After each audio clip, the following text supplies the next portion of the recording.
Morning. I'm already getting some likes. Oh, today's a lucky one. Today's a lucky day. So, done with my 7-day fasting. Look at how good I look. I tell you guys to fast. Fasting is going to heal your life, right? Let me grab some water.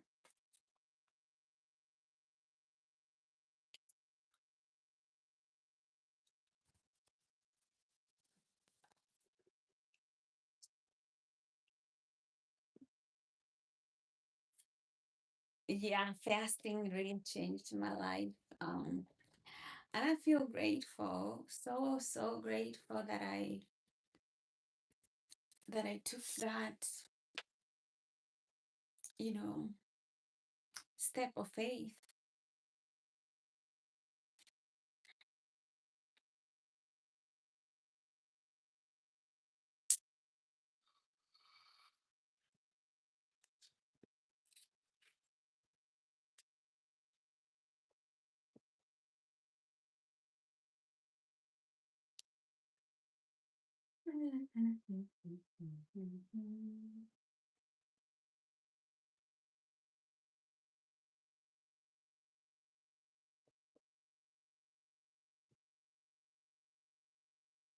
I don't dance like without music or you know.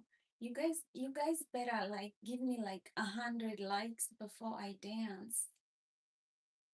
You can't just ask me to dance and no likes. No likes, no likes.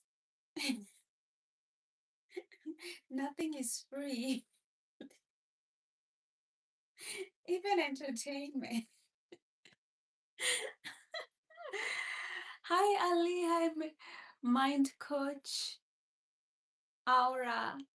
Oh, you're a mind coach, Aura. Tell us about what you do because I'm a coach here and I always love to connect with other coaches in the field. Maybe we can do a video together, an interview together.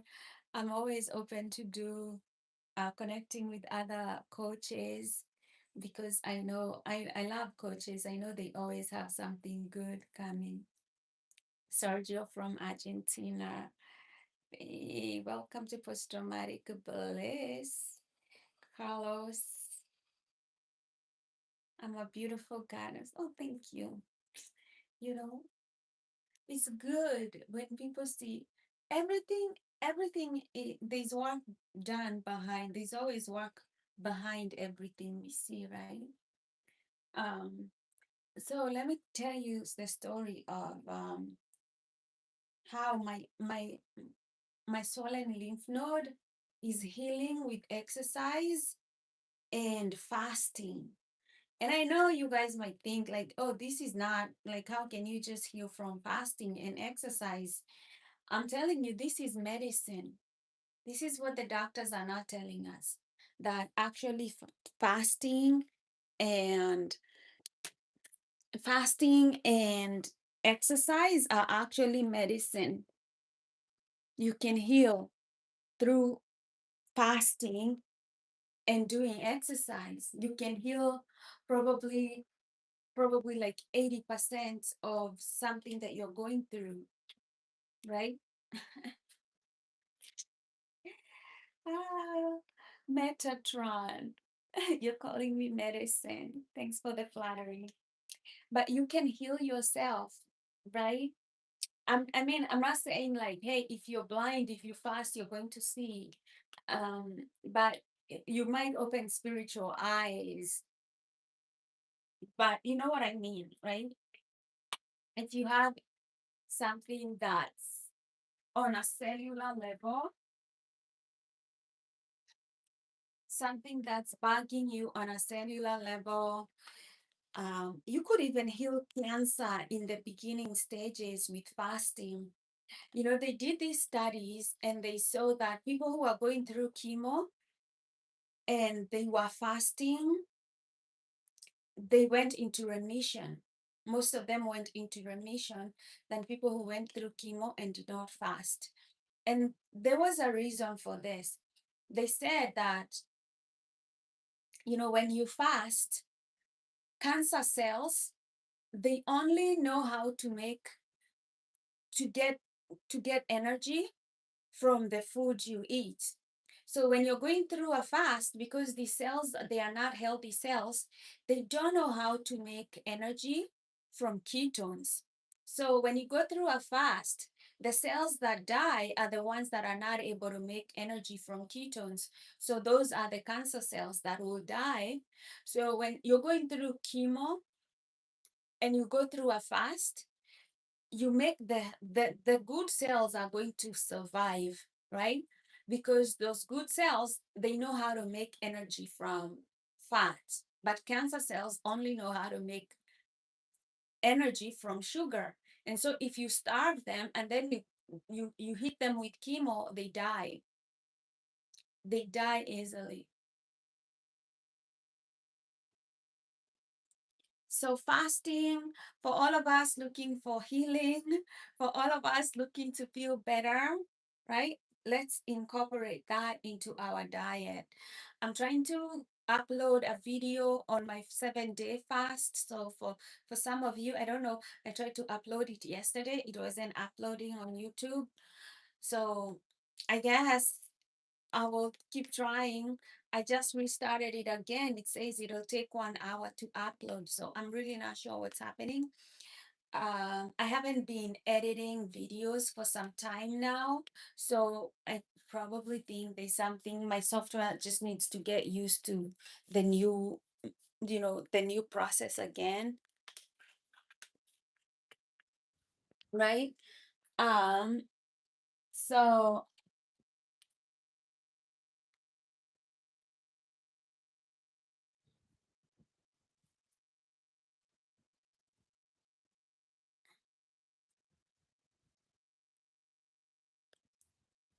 yeah.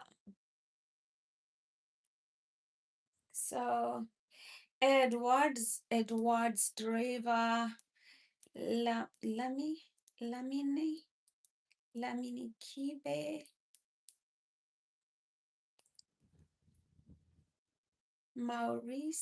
Marius Tico 7437. Nice to see you guys. Nice to see you.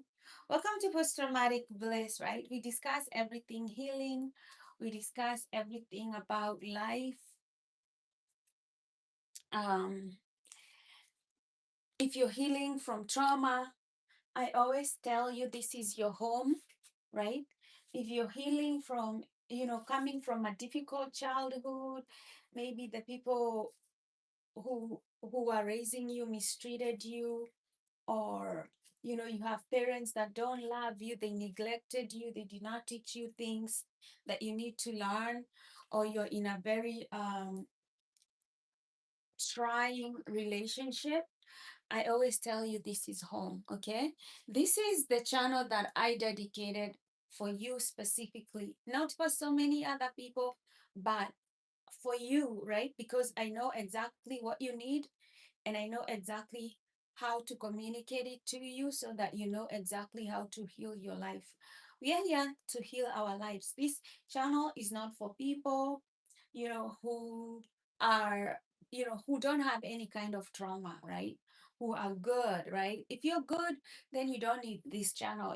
Even Jesus, he did not come for everybody, right? Jesus came to save us, the lost ones, right? He came for us. He did not come for everybody. Not everybody was lost. Uh, so, for me, my trauma, I lost my parents when I was 12 years old, right? Not 12 years old, 6 years old. I don't know why. I think because I see 12, 12. I got 12 likes and 12 people here. So I don't know. That's why 12 came in. Um, I lost my parents when I was what, six six years old, right? I was going 7. Um, and then I come from a big family, and I thank God for a big family, because when you're going through such a trying time, having a big family always works for you, right? It always works for you. But sometimes it doesn't, because we did not have any relative that could take all of the kids. Because, I come from a family of 8 kids, right? And then I have two older half brothers and sisters. So we are like 10, right? Nobody in 1994 was going to take how many? Like 10 kids, right? Nobody. So we end up in a children's home. And I thank God, because this was God's plan. He wanted me to be in a children's home. That's why He wanted me to be in a children's home. But in a children's home, there are so many challenges a child faces. And even though I got my education, I got some of the best education, right? But and people told me education is going to help you. Education is going to help you. But this is what they did not tell me, that love and feeling connected, feeling like you belong somewhere, feeling like somebody loves you, feeling that somebody is taking care of you, those emotions are powerful. Those emotions are the ones that make you successful in life, okay? And I was going through life without that script, right? With feeling insecure, because when you don't have parents, you don't have somebody to talk to connect with. Connection is huge in child psychology. So if you have children right now, make sure you're connecting with them, right? That they feel they understood by you, they feel they can trust you, they feel that you can tell them anything, they can tell you anything, and be vulnerable in your eyes. This is what connection is about. Your kids will become successful, and your kids will love you, and they are going to be grateful for that. But a lot of adults, we are busy. We are not connecting with kids. I remember being very, very afraid when I was sleeping at night, and I did not have somebody to talk to when I was sleeping at night, because you would hear all these things back then, that people are dying of cancer, they are dying of HIV. And I would have all these nightmares and dreams, that the cancer came to me or HIV came to me. Like the mind of a child, right? You don't understand the gravity of things. You don't have somebody to talk to. You wake up, you're afraid of life. You don't even know why you're afraid. You're just afraid, right? And then we had school, yes, but the teachers were mean. They would beat you. I didn't have a space to go home and talk to my parents about whatever happened to me in school. So I grew up very scared and very insecure. And these things, you think, oh, you will grow out of them. You don't grow out of them as an adult, because life does not become easier for you as an adult, right? As an adult, life has its own challenges, and it becomes more and more and more.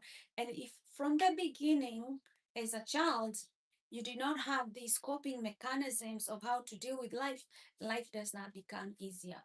This is why I have this channel for you, so that you understand, like, if you're feeling anxiety, if you're feeling depression, and you come from this childhood that's challenging, this is what is affecting your life, affecting your relationships. And it's going to keep doing so, right? It's going to keep doing so until you realize, oh, there's something that I need to do about my life. I need to reset my nervous system. I need to understand more about mental health. I need to go deep into my shadows and see that what am I afraid of, right? I give you great tips here on this channel, right? I spend a lot of time every day doing this work. And why do I do that? Because I can identify with these sort of deficiencies that I had, right? And I know that you might have them, and you're not even aware of them. It takes somebody who is very introspective to go inside, you know, and understand this nature of of the mind, of the pain. You go, you can go on without doing this kind of work and waste a lot of your potential and waste a lot of your time. That's why I offer this kind of trauma based and trauma informed coaching to help you thrive.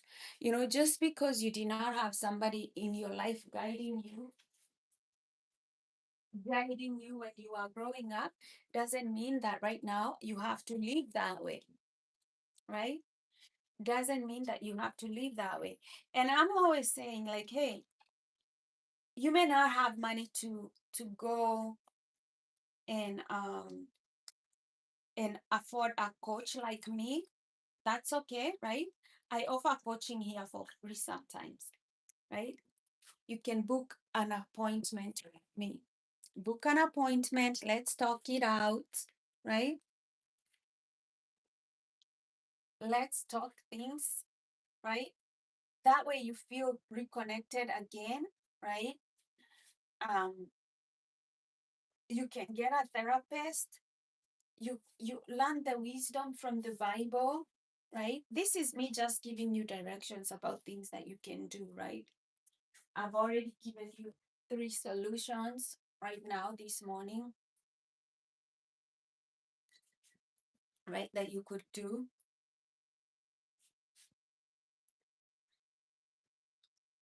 You want me to speak slowly. Why do you want me to speak slowly?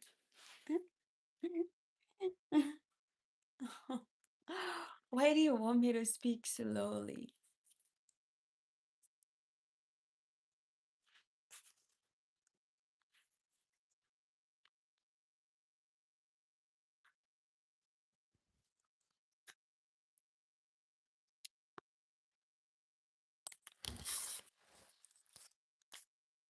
Not doing things that you want to do, that is procrastination, right? Depression is actually your nervous system giving up, right? Because it doesn't see results and then it starts giving up, right?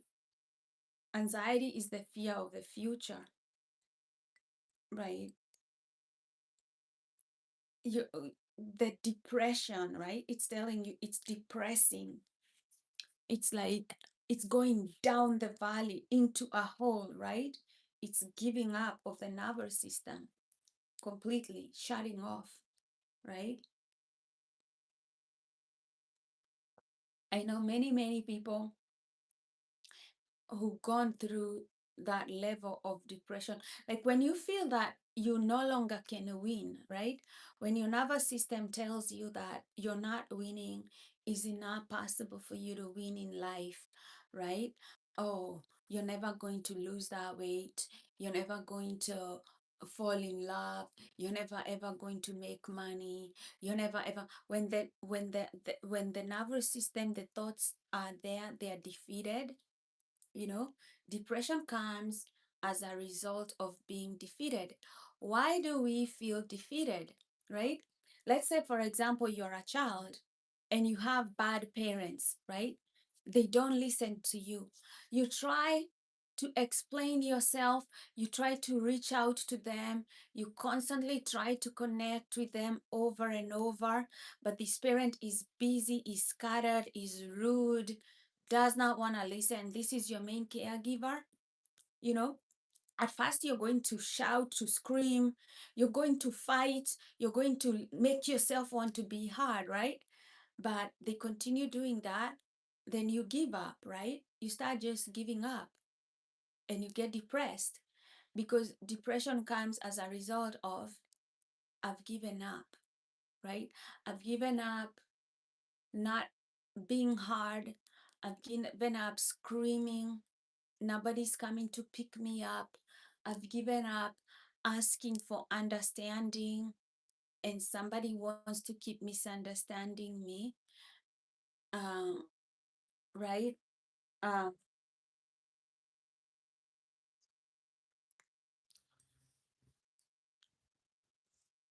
Vicky, I love you too.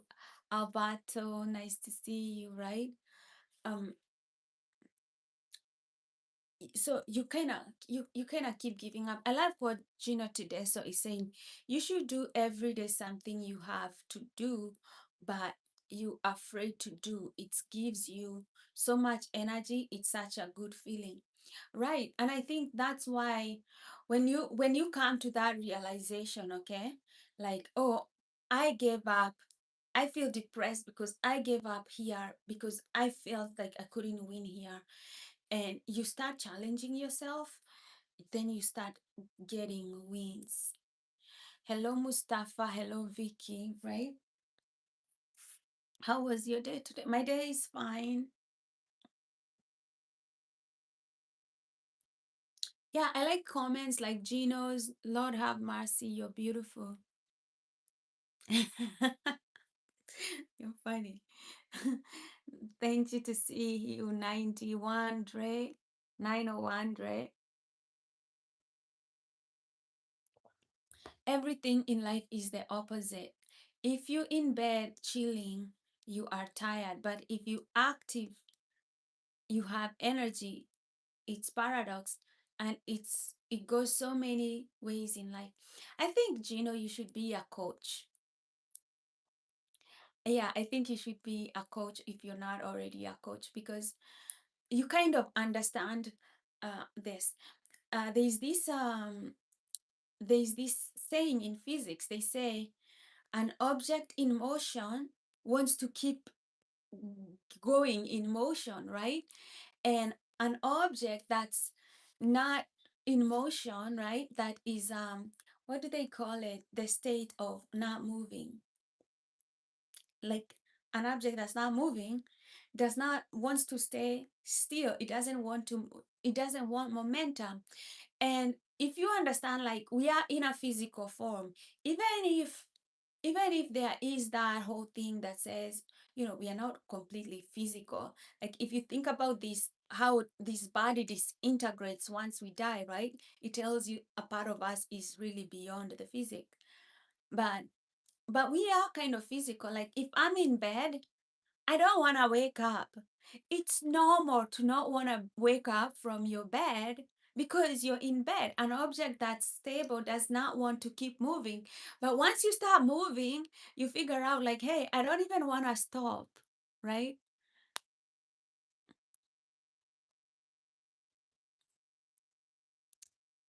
Yeah.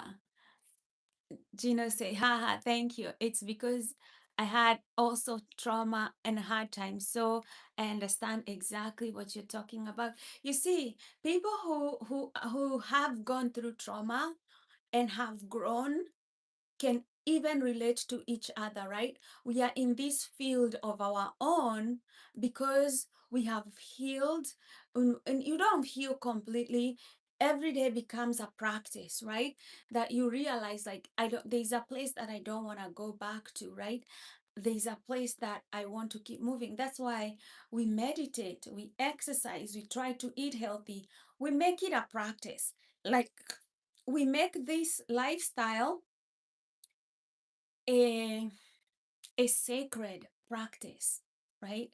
We make it a sacred practice. For me, part of my healing journey is to create a channel where people can come and they can heal, they can share information. Like, this is not my channel. If it was just my channel, then it would be useless because I'd be the only one participating here, right? But it's for everybody who knows, like, hey, I have a challenging time. And it's not just like you had a challenging childhood, right? One of the people that I coach, for example, is this woman taking care of her sick parents, and it's a difficult time, right? Because there's no support. These are the people who supported you. Now you have to support them this time around in life, and you don't have anybody backing or supporting you. And and I'm constantly reminding my client, you still have to work out, you have to eat well, right? You have to talk to your other family members so they send you money so that you can hire somebody else to help you in your work. I keep reminding her, you don't want to be the caregiver constantly, because prolonged stress is going to to do a number on you, reminding them of self-care, self-love, listening to them, this delicate point they are in your life. Remember, life is going to give you challenges, right? But I want you to stay constant with your exercise routine, with diet and fasting, okay? I'm not going to say anymore just good food, because you have to include fasting in that, right? In your meditations and prayers, right? You gotta solidify this person inside, right? Um,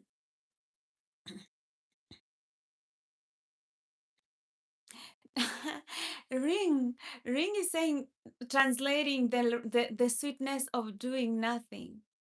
Yeah, if you're not doing anything, right, your body doesn't want you to do anything. It just wants you to stay there. Yeah, it is kind of the sweetness of doing nothing, but right, um you just, as an Italian, you know the siesta, you know how good it is, and siesta has its time, and I honestly love that Italians have siesta, because here in North America there is nothing like siesta. But right, the thing is, you can just do nothing forever. Exactly. It's hard in the beginning to change, but once you start, you get used to it. You become better at things, that are very uncomfortable to do. They get you going. And it goes to everything, right? Like when I decided to do, like, last week, right? If you've been here, I did a 7-day fast. And I was just saying, like, in my channel, I was saying, I don't know if I'll do a 7-day fast. I've never done one for 7 days. I had done one day previously, and it felt like, oh my God, right? But this time I was prepared. I knew the time of the month that as a woman I should be fasting. I knew the kind of things that I can take and not break my fast. Like, I was really prepared mentally. But I didn't know if I could do a 7-day fast. Like, I did not know. But once you get going, right? There's something about once you get started on a path, you keep going.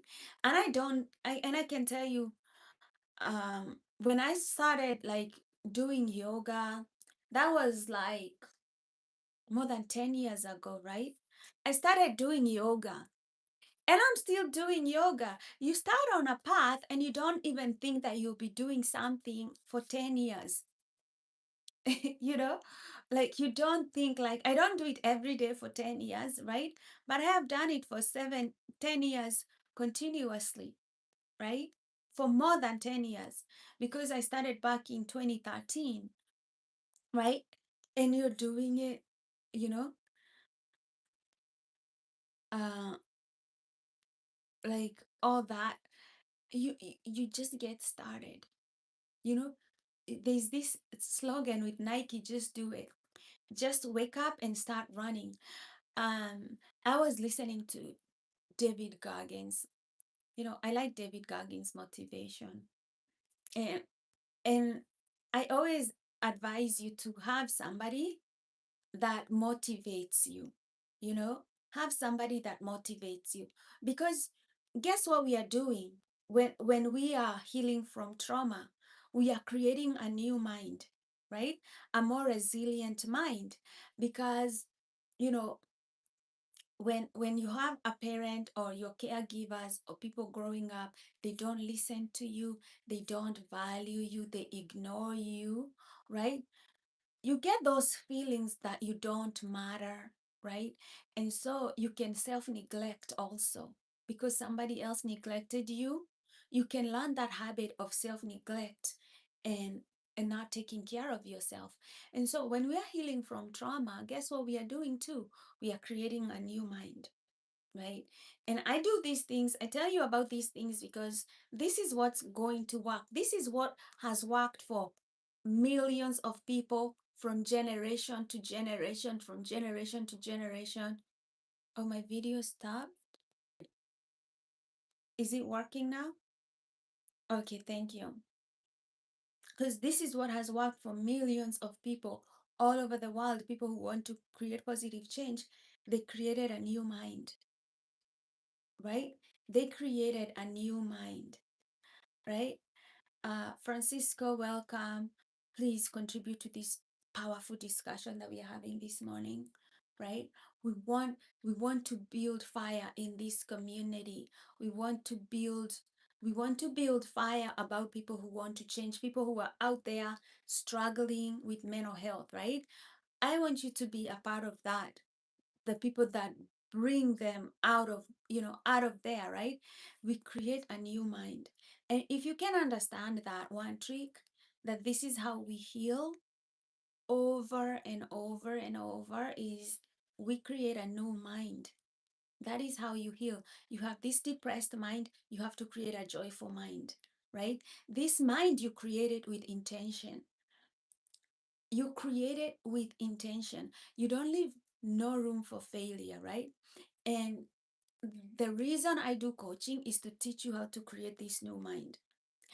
Um, I am having this one client that's taking my classes, and she's like, "You explain it so beautifully, right?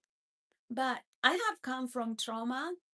I have had to read what changes the mind, right? And that's why I explain it, right?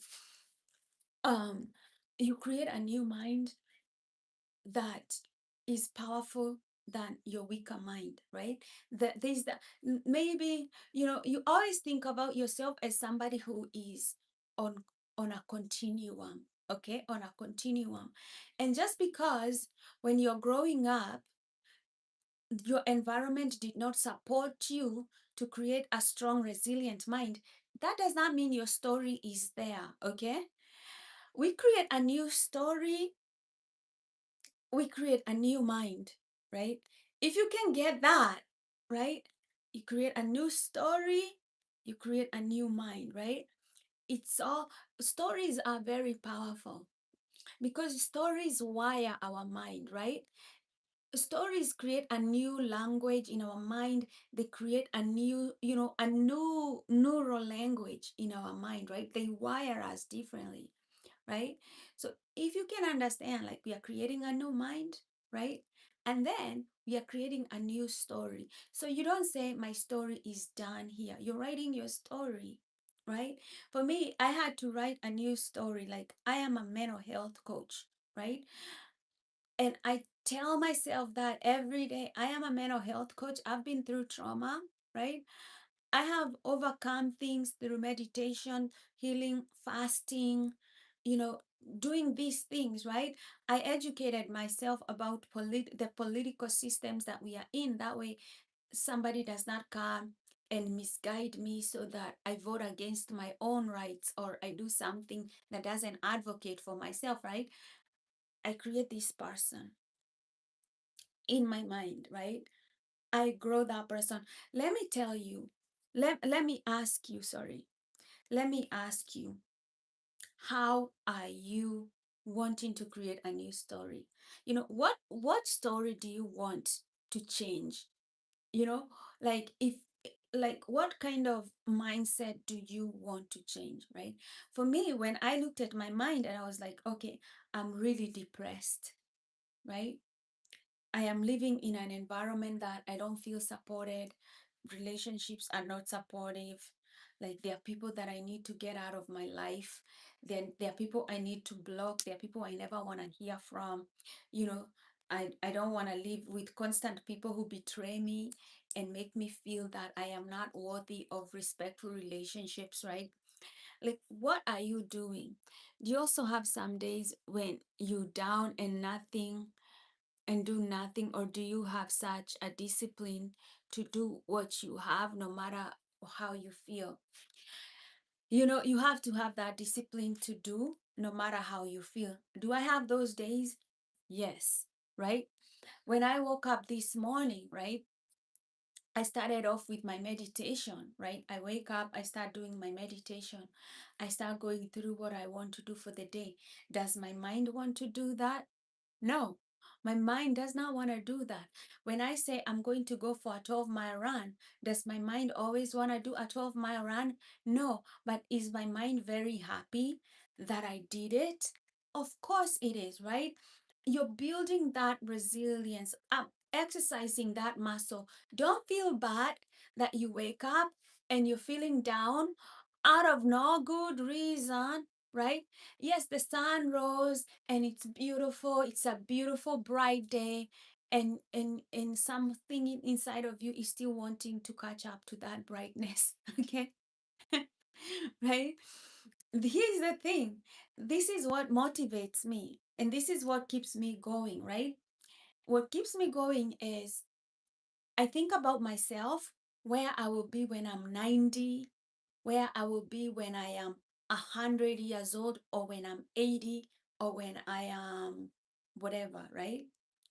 I think about myself then, right? A lot of people come and they tell me, like, hey, Monica, you look so young, right? Because they expect sometimes, like, I'm in my 30s or I'm in my 20s, right? They don't think I could be much older, right? But guess what? What separates me from the people on my age group, how I look, right? What separates me is those days when I don't want to do shit, and then I push myself and I do shit, right? Those days when I'm feeling like, oh, you know, I really don't feel like coaching today. I really don't feel like going doing my YouTube live, right? And I still wake up, I do my makeup, I make my tea, and I show up, because I know I was created for this very purpose, and I show up to my mission. I show up to my purpose, right? Look, you're not going to feel like it every day. You're not going to feel like it every day. But what separates you, right? What's going to separate you is when you don't feel like it and you do it. Because there's so many people who don't feel like it and they don't do it. Okay. There are people who be like, oh, I don't want to do it today. So they just don't do it. But what makes the difference is you didn't want to do it and you did it. You understand that's where there is strategic competitive advantage for you, right? Um, right? Um,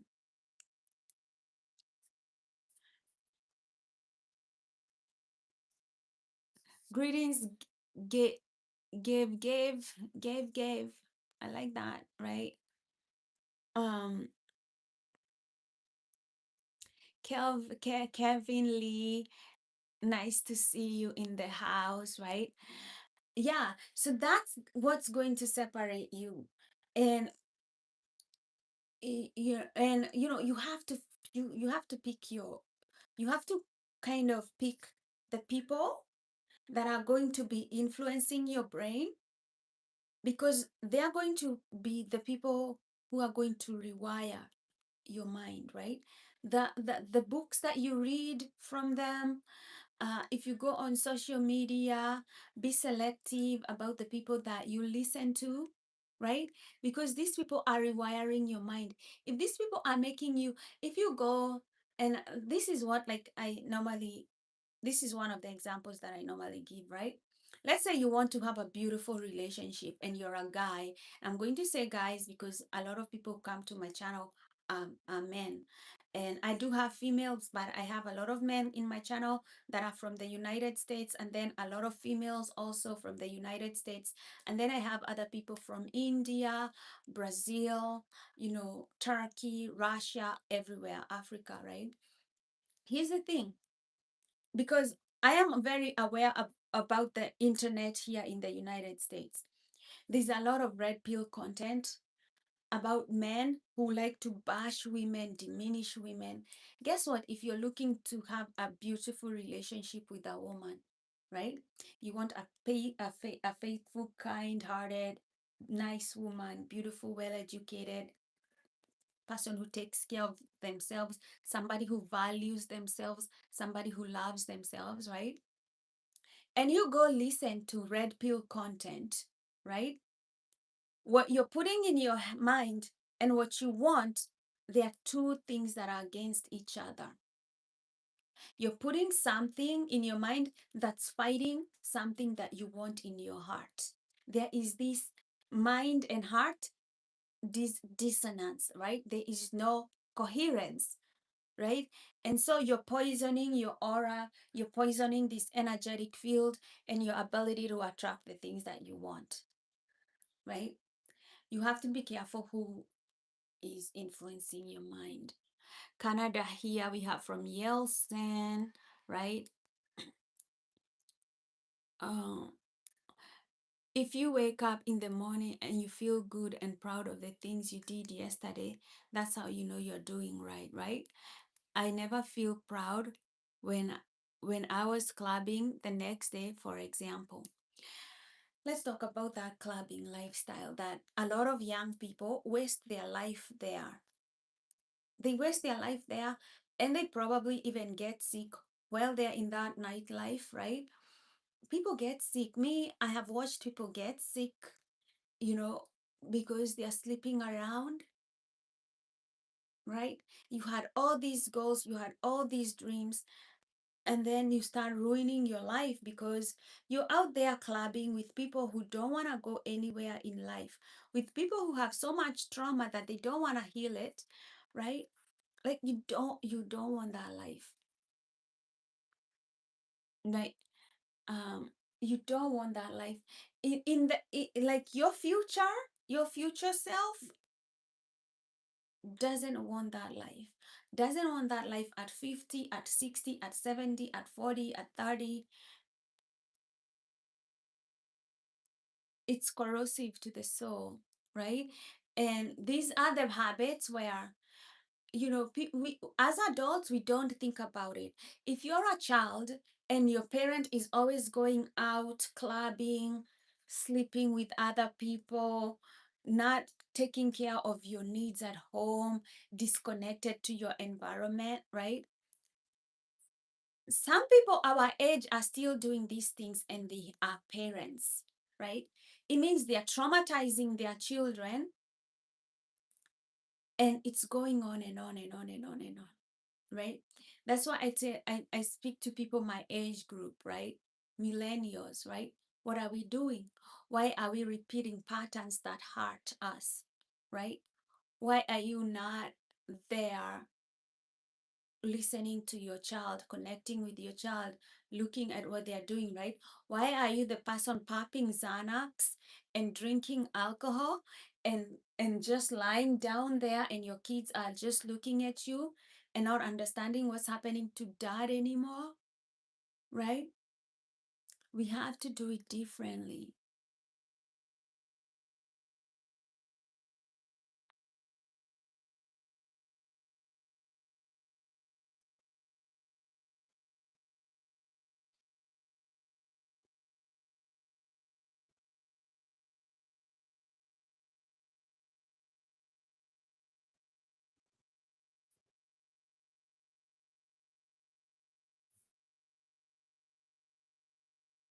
Clubbing makes your mind weak. It's such a good feeling going out to the gym in the morning at 4 a.m. on weekends, and when other people are still in the club.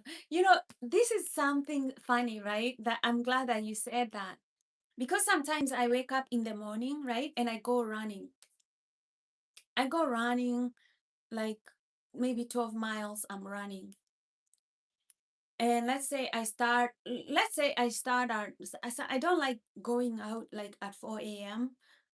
I'll try sometimes to do at 5:30 because I know, I don't want to meet, like, I'm a girl, so I always think about being safe. And I'm back around 7, maybe I've been running 2 hours, whatever. And I see some people, they're just starting their day. Okay. Some people they're just starting their day, right? And I've been running my day, and you know and I'm kind of fit, right? And I will go to the store, I'm dressed, I have makeup, I'm seeing people look at me like, how do you manage to be so fit? And I'm like, you know what? I'm staying the course, right? I am staying the course. I have determined things in my life that are important that I'm going to practice for the rest of my life. And guess what? These habits that I have decided that these are going to be my lifelong habits, they make me feel safe, make me feel grounded, they give me confidence, and they make me feel anchored, right? And you start realizing these small habits that we are talking about, they can heal your life, right? Eating, dieting well, and fasting heals your life. Working out heals your life. You don't need a lot of things. And I tell people, hey, you don't even need to be, don't think about like having lots of money. Think about small habits that are just going to improve your life, right? They make you more patient. Like when you meditate, you become more patient, you feel more peace in your life. What do you want? What would you rather have? Money without joy, or even joy without that money, right? Joy, happiness. Like now you start really investing in yourself.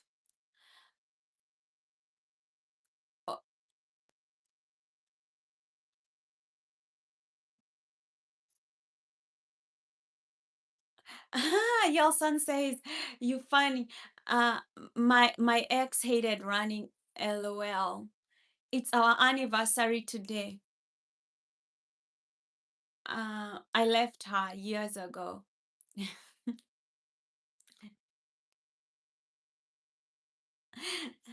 Gina says, I know exactly what you mean. You feel different. It gives you such energy, power when you know you already did something when the most just start their day, right? Yeah, people are just starting your day. You've done your meditation, you've done your workout, and you've probably read something, right? You have a powerful morning, and that morning feels like it's a breakthrough morning. Like that morning, like for me, the mornings where I work out, I read, and and I meditate, I feel like, wow, I have invested in three areas of my life, right? And then I do like a live. I feel like I've invested in my relationships, in my health. I've invested in my brain cells, right? And it's a powerful morning, right? And you start realizing, like, these are the things that when you have a parent who is neglecting you, does not teach you, right? Like, or you have parents who are just going to the clubs, they're not interested in helping you, kind of figure out life, how you're gonna start a business, how you're gonna, become an inspiration to other people. When you start doing this for yourself, right, you're kind of raising yourself in a way, right? I want you to know that if you're on this journey, you're doing it right.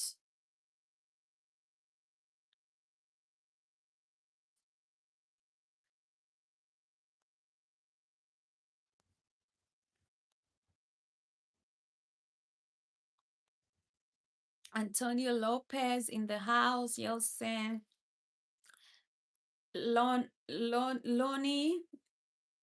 Lonnie.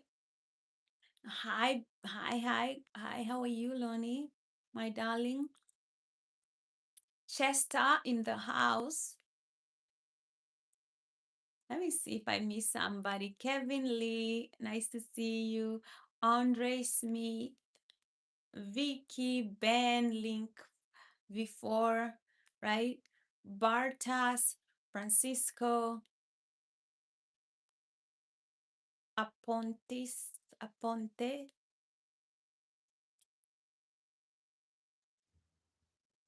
Valley, right?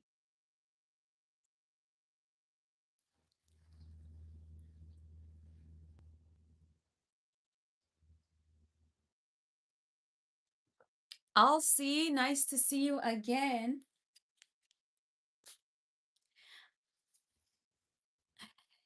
Gino says, see you next time. Everybody wave a goodbye to Gino next time. I have to go now. Finally, I found someone on YouTube I can relate to. Have a nice day. Nice to see you today. I love, love, love having you here, right? We all trying, we all growing. And I want you to know that the small steps you make, right? The small steps you make in rewiring your mind, in creating a new you, right? You know, the Bible talks about being born again, right? How do you get born again, right? You die into your old mind, right? Your old mind dies as this new mind that you're creating becomes, takes root, right? There's this song that we used to sing when I was little. And let me tell you, Christianity has a good way to program you. And if you want to program your mind, you know, sometimes you can tap into those things. Like there's this song we used to say, some things I used to do, I don't do them anymore. Some things I used to do, I don't do them anymore. Some things I used to do, I don't do them anymore. Da da da da. Since I've been born again. You know, use that to rewire your mind, okay? Use that to rewire your mind. Say, some things I used to do when I was living in this trauma, insecure mindset, I don't do them anymore, right? There are things that I never tried to do, now I do them, right? Now, like there are things that now you do, right? Because you tell yourself you're a new creation. This is how you rewire your mind, right? You tell yourself you're a new creation, right? You go for business, you ask people for business. Like there are things for me that I have, like I say all the time, right? Before I felt like, oh, I should be ashamed to ask people for business. Like they would somehow understand, come to my channel and understand that I'm a coach, right? But people don't know that you are a coach if you don't tell them, hey, sign up for my program, do this, do that, do that. That's what mature people do, right? People who are in business, people who are taking care of life, people who are moving the needle, right? We go for the business. So don't be afraid to become this person, right? Don't be afraid to become this bold person that is creating life and changing other people's lives, okay? Be the bold one, right? Be the one who changes your surroundings, your circumstances, right? I always say, sign up for my class if you want to know how to change yourself to become this person that you want to be. Because at the end of the day, right? Look, there's so many people out here who are not half as smart as you are, right? The people not as smart, you know, but somehow they're making it big, they're doing amazing things, but you know, they probably just got lucky or, you know, but they're not as smart as you are. So you need to bet on yourself, right? You need to bet on yourself. Like, look, there's this lady that people are now talking about. Her name is Christy Norm, right? She shot her dog in the face, right? Shot her dog like boom in the face. Dog died. You know, she was the secretary of the Department of Homeland Security, right? Secretary of the Homeland Security. She is married to this man. You know, they are always wearing this cross, how Christian they are. She's married to this man who is a cross dresser, right? At the end of the day, you look at these people, right? They have these high positions. These are not even kind-hearted people, right? And you're like, how are these people, these clowns, right? How are these clowns just out there making it, right? She gets this position, right? As the Secretary of the Homeland Security. She hires her boyfriend, right? Like things that you think like are unheard of, right? Hires her boyfriend to become she's married though, right? She's a Christian, she's married, right? Everybody knows she's having an affair. Nobody cares. She's seen making out with her boyfriend in broad daylight, thousands of people there. So, and you mean when I'm telling you, like you're smart, okay? You're smart. Clowns are out here making a living, okay? So sometimes you think like, why am I not making it? Is there something? No, no, no, no, no, no, no. You overthought this thing. You're overthinking it.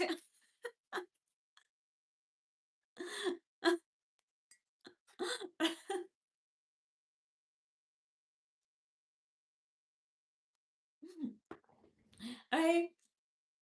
Overthinking it. You're smart. We are ruled by clowns. Okay.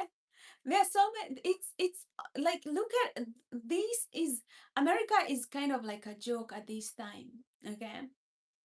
America is one joke. Like, just look, right? Just look at like what's happening, right? Right? The This man she's married to is on the media cross-dressing and sending all these weird photos to sex workers somewhere, right? And you're here overthinking life.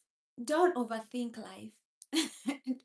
Don't- you know, take it with a sense of humor and don't overthink this life. Okay? I know some of you probably are not from here, so let me show you. The secretary of the United States, you know, Department of Homeland Security, right? So she is married to this man, okay? At first looks like very, very good, right? Um, let me show you.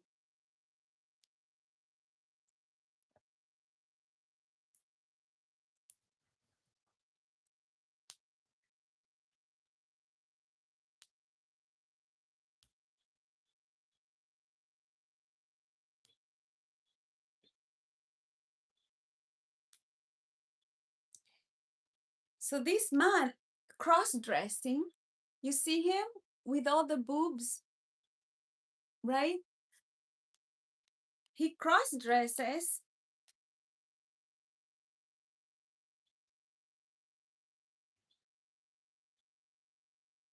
That's him,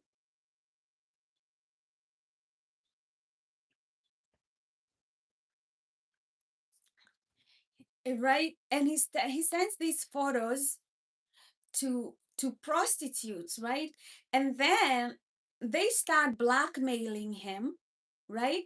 Remember, this person is married to the secretary of the Department of Homeland Security, right? And now people are blackmailing him about his photos. Now that puts the whole country at risk, right?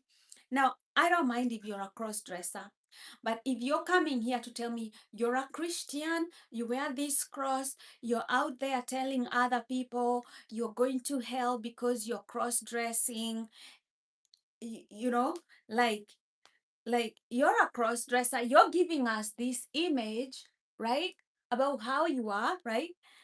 Um, but then in your free time, right? In your free time, this is you, right? Then we have a problem, you know. Like then, you know, I'm just telling you, like, these people are a joke, okay? These are the people who are supposed to lead the country, okay? Okay? These are the people who are telling us, like, you know, that they know how our children should be educated. They should know what kind of mental health care that we should be getting.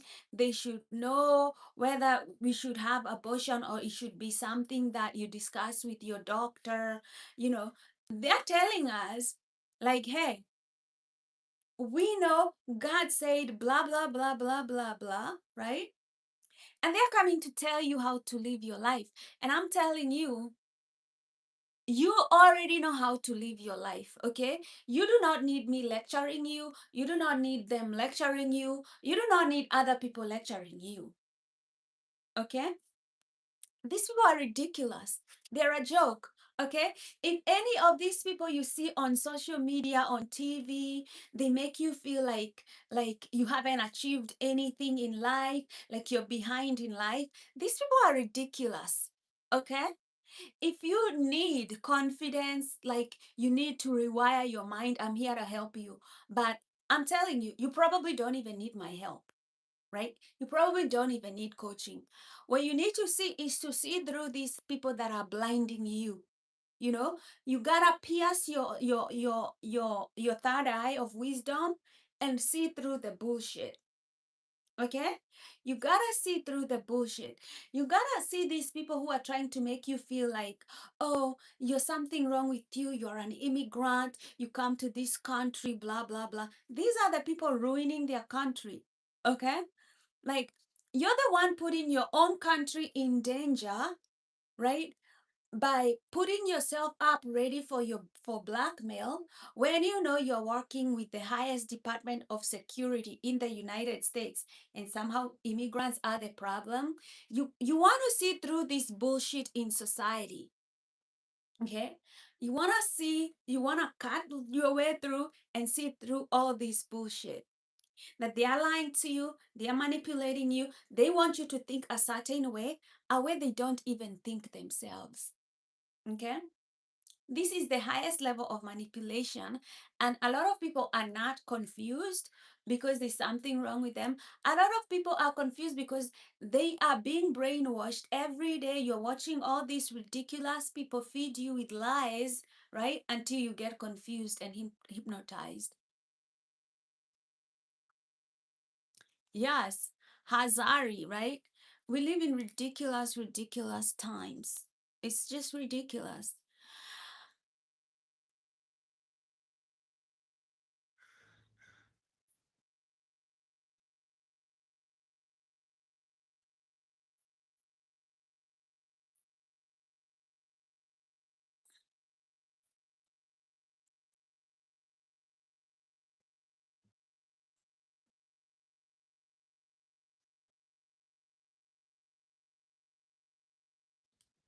We are in a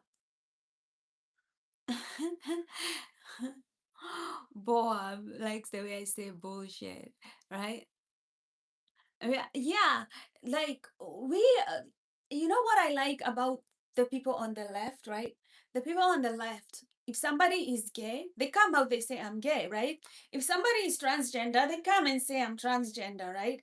If somebody is a cross-dresser, like people on the left are not there pretending like, oh, I am a Christian, and then I am right there on the internet in the black sending people pornographic photos, right? People on the left are not doing that. What you see is what you get, is the end of the story. You don't have to overthink this mess. Okay? So when we people on the left, we vote somebody, we know they are gay. We don't have a problem with that. They said they are gay, we know they are gay. Everything is out in the open. With people on the left, with people on the right, you don't know what you're getting.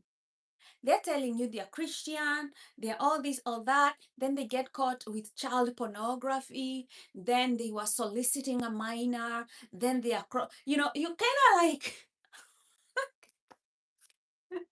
you know,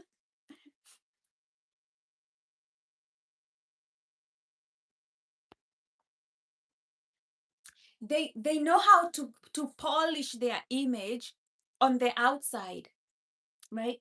People on the right, and I'm a Christian, right? But I know all these women, yes, even their wives, like Erica Clark, they are wearing this cross, right? I had a coworker, she's a Christian. She always like those MAGA women wearing a cross. I'm like, you know, I don't want all this bullshit and hypocrisy.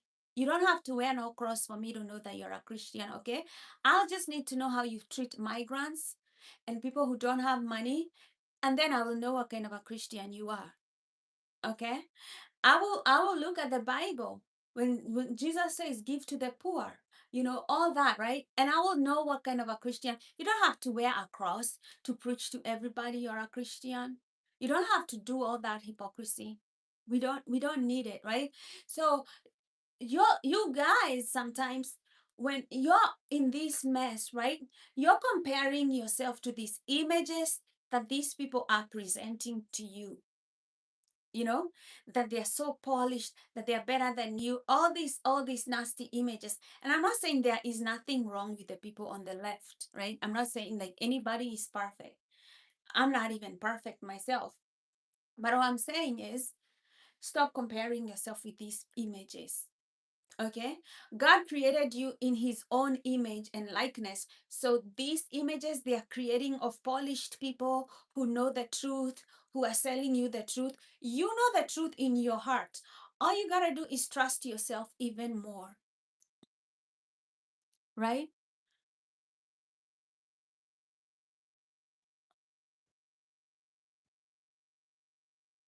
Right. um I was raised with Christian values, but then like growing up every day was you have every day there was the Bible being read to you in assembly, in a school. You had to go to church on Sunday. Like these things for me were not like a negotiable thing, right? It was something that you did.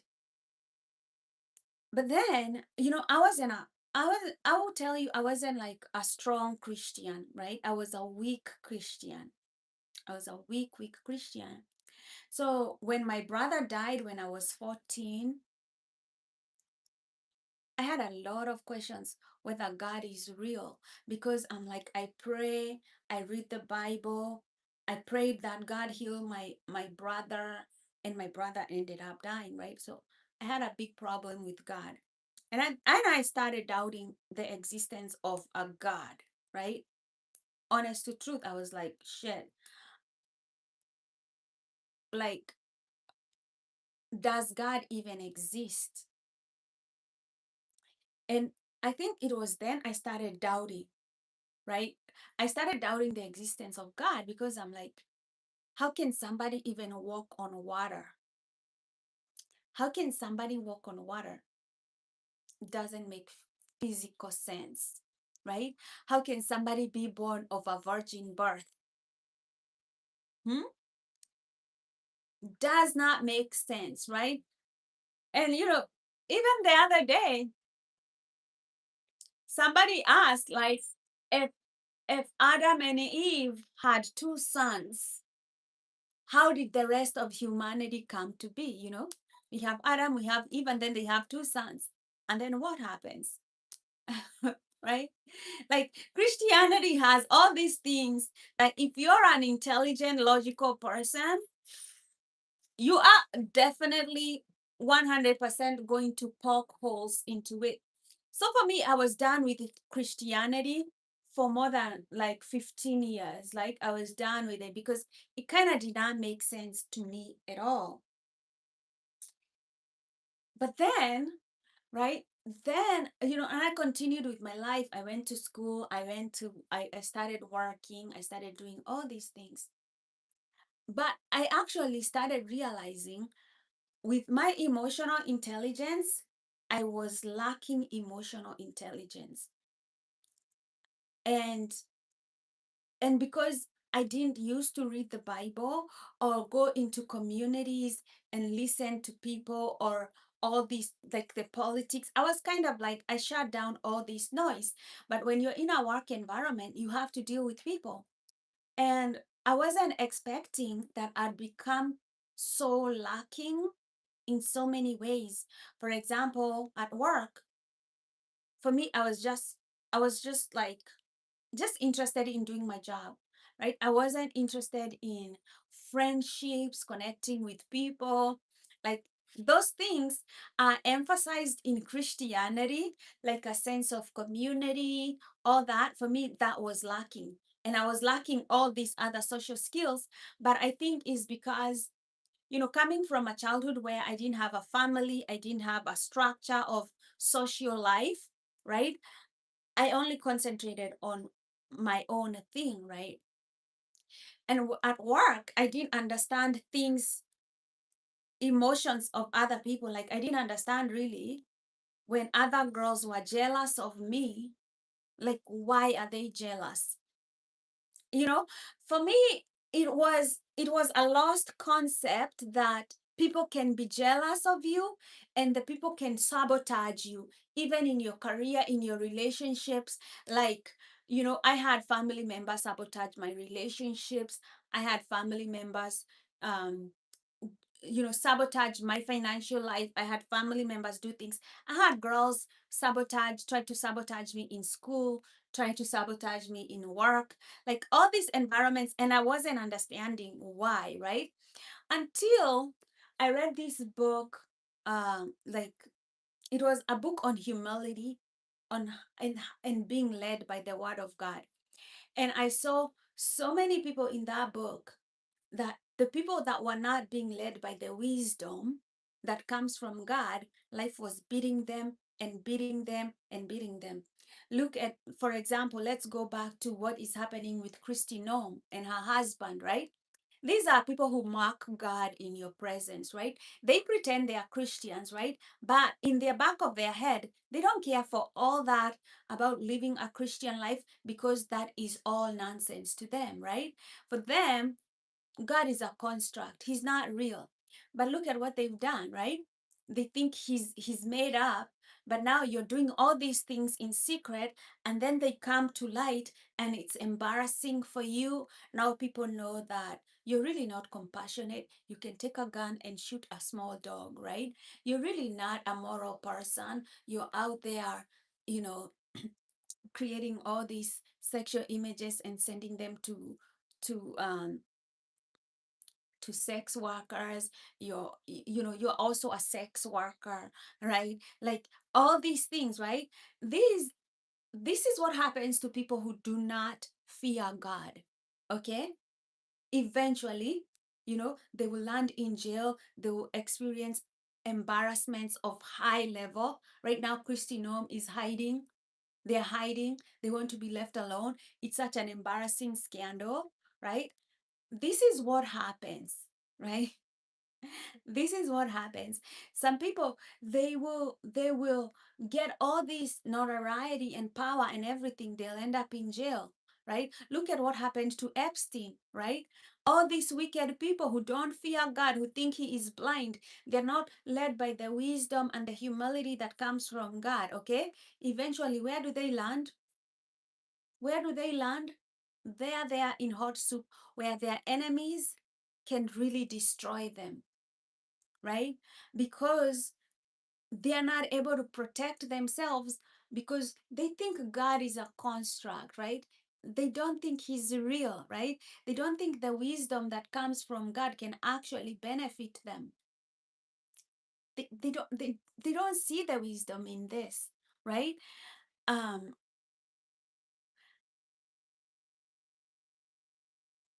so yeah, they want to keep the darkness private. Uh, they end up looking stupid, right? For people who choose the truth, we laugh at them. Exactly. So this is what made me kind of stop thinking so much about all those things that I was thinking ahead. Like there are things that I was thinking like, oh, well, like is the virgin birth real? How did we, like, I stopped thinking about those things, and I started understanding like the word of God can light up your path in life. It can show you who your enemies are. It can show you these things that are emotionally intelligent and protect you from a lot of pitfalls. If only you're humble enough to be guided, and you're humble enough to say, like, I don't know everything. I don't know everything. I can be guided. I am okay with being guided by, by a holy book, and then you can pick it apart. I don't care whether you take the Bible, you pick this apart and that and that and that. But as long as at the end of the day, you see areas in your life where the devil can trip you, where your enemies can come and go for the jugular and destroy you, where your own behavior, if it's not enlightened, can come back to bite you, right? Look, even for President Trump, right? All these things, he's been mentioned 38,000 times on the Epstein files, okay? President Obama is not there, not even once. He hasn't been mentioned on the Epstein files. Okay? So, whatever he does in his life, he will still be the man. Even if he becomes the president of the United States, he goes to war in Iran and wins all these wars. Okay? There are things he will never change about himself. Like, he's been recorded to have stayed with a minor a whole day, a minor young girl alone a whole day on the Epstein files. Okay? What do you think he did to that minor? A grown man with a minor all day, right? Talking about President Trump, right? Those things he will never change. And those are the things that God tells you to listen to him so that he can light up your path, right? So that you don't suffer all these embarrassments, you don't destroy your character, you know, because those things, God wants to preserve you. In a way, that there's a preservation that comes with your name as you grow older, right? And there's always redemption. I'm not saying like, hey, like there's always redemption, there's always repentance, there's always redemption, there's always the renewing of the mind. It's always there, right? But I haven't seen it in him, right? That's another story. I and I it's not for me to judge, right? At the end of the day, we all die and we go before the king, and he judges you, right? In his own right, he judges you. Um, because everybody judging people is like, people, there's a reason why people behave in depraved ways, right? My own depravity, your own depravity, other people's depravity. There's a reason why, right? uh People become depraved. The word of God is there to show you that you don't want to fall into that depravity for so long, right? um and I say these things not to embarrass anybody, but for you to see that all these people that you're putting in a pedestal, right? You might be putting them in a high pedestal. You're trying to make them look like these people are gods and whatever. Don't. Okay? You probably have a better good judgment than most of these people. Okay, just because somebody gets influence and notoriety because they have charisma and they are charming doesn't mean they are good people, doesn't mean they are smart, doesn't mean that this is the person you should be following, doesn't mean that they own the truth, because they don't own the truth, right?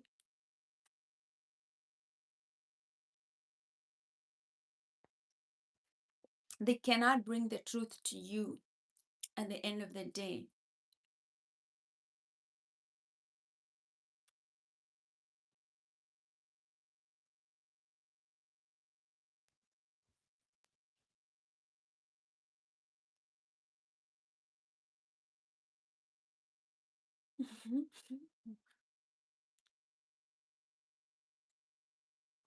People cannot bring the truth to you.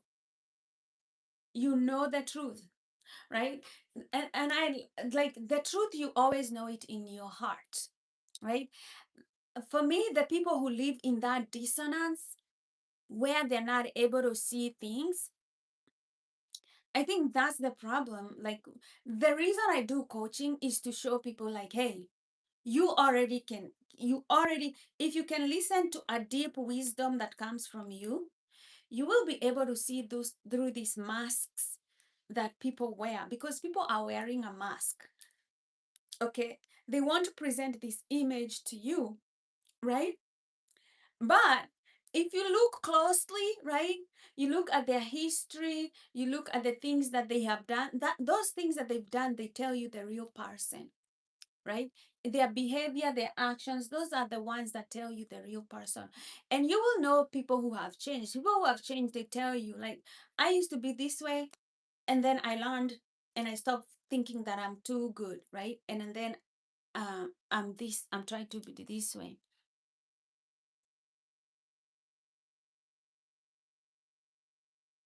Yeah, Yelson. Yeah. Anyways, ADHD out. I'll be back, right? Yeah, we are looking forward to seeing you. I had I had this one person who was misdiagnosed. He had ADHD, but they kept telling him he had bipolar, and they put him on all this medication for years, for more than 10 years. Hmm. And now, when he learned he has ADHD and he started learning, oh, I can change my diet from a high carb diet to a low, to more protein and, you know, like omega 3 and fatty acid, like omega 3 fatty acids and all that, working out, all that, sometimes, you know, I felt so bad that we even have these doctors, right? You think it's a doctor, you're putting them on a pedestal. They don't know shit. Some of them don't know shit.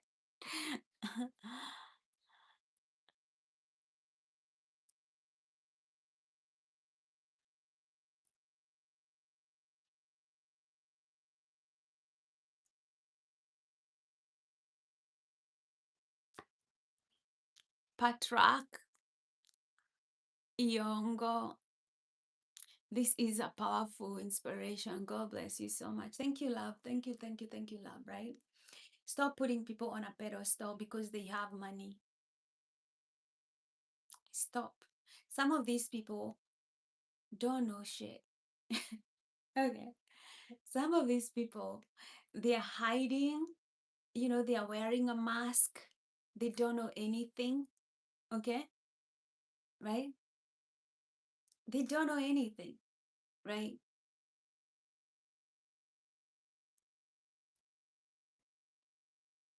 These people are clowns. They are being ruled by clowns. Right?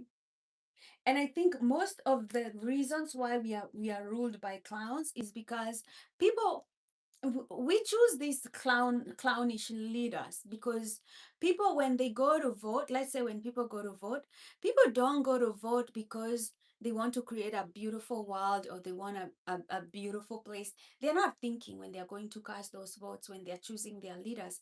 They're just there like fools, laughing at jokes that are not funny, right? Laughing at mediocrity and taking it as entertainment. And and then they are using that to cast their vote about the future out of mediocrity, right? They won't even take like 2 seconds to think seriously about the future that they want to create. Okay. Most, I had, like when people were voting, and this guy was calling Hispanics in Puerto Rico a floating pile of garbage. People were laughing at that shit. Okay? People were laughing. People are fools, right? Most people are foolish. They are laughing at that, and they think it's entertainment. And that's how they are going to cast their votes, like fools. And that's why we are here, because of foolish people, right? They don't take 2 seconds to think about what they're laughing about. Mm-mm. Okay. Garbage in, garbage stays. Garbage in, garbage, right? People, if you're intelligent and you feel like you can wake up every day because you don't, you're like, oh God, right? I know why you feel like you can wake up every day. You're surrounded by foolish people who make foolish decisions and it's tiring, right? Yeah, it's tiresome because we are in that kind of ridiculousness. Ridiculousness is what is winning the day these days. So I understand when you feel like depressed because you're almost giving up on humanity. Who wouldn't at this time, at this point? How would you not? How do you want to wake up in bed and not feel a little bit depressed, right? Knowing that the next conversation you're going to have with somebody is going to be pure garbage.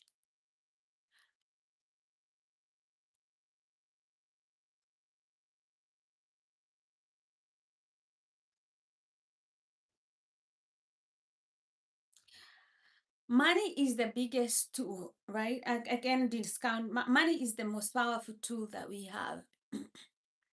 But it's not the most important thing that we have, right? We our life is spiritual. Our life is very, very spiritual.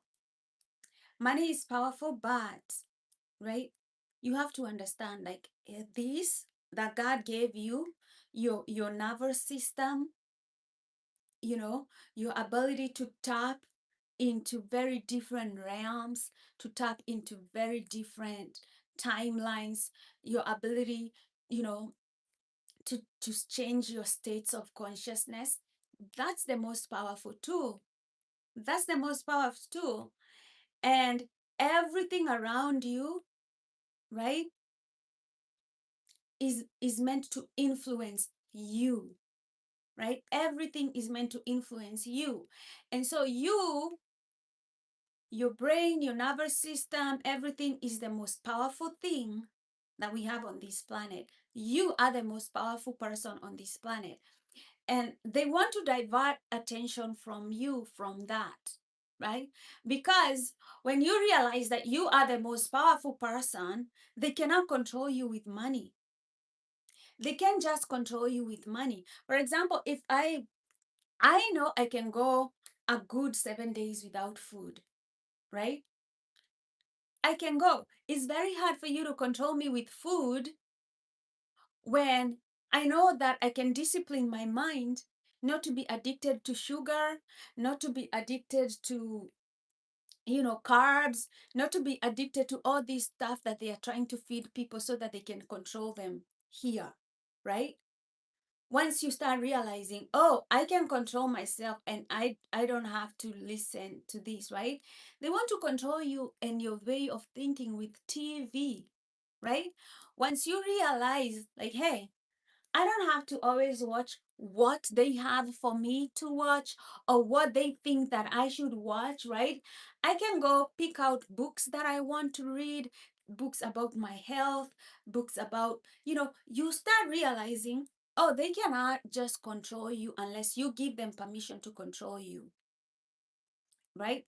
Yes, money is used as a controlling tool, but for somebody who is willing to give up that power, right? But let's say you're not willing to give up that power about what, let's say they can suggest whatever that you can eat this and that, McDonald's, the fries, the frozen foods, the ultra processed foods. It's everywhere. They suggest that you take poison like alcohol. You can also vape. You can also drink this, right? They're suggesting all these things for you, right? But you decide, okay, let me read the word of God. Let me read the Bible. What does the Bible say? It says drunkenness is a bad thing for my health. It's going to take me straight to the pits of darkness, of depression and hell. You're like, I'm okay. I'm not going to subscribe to this. and that and that and that, right? You stop giving them your money. You stop giving them your time. You stop giving people money who poison you. They cannot control you. But right now, we are giving our attention, the most powerful resource, right, to TV. And they're using TV to poison our brains, right? That's what they're doing. Okay? If you are somebody who is full of lust, like you're full of lust, okay? They're using the media to control you. They're using the music. They show you all these naked women, all this whatever.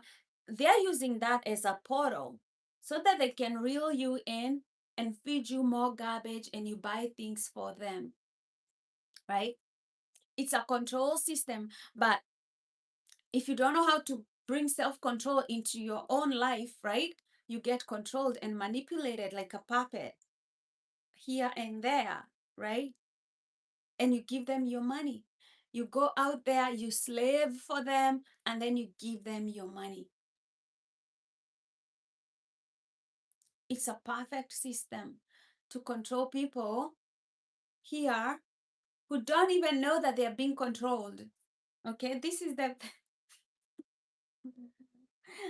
Hi. Hi, Michael. Nice to see you. Hi, PR. Hi, Kamara, Prabhath, PR, right? Bradley, Coley, right? Hello, hello.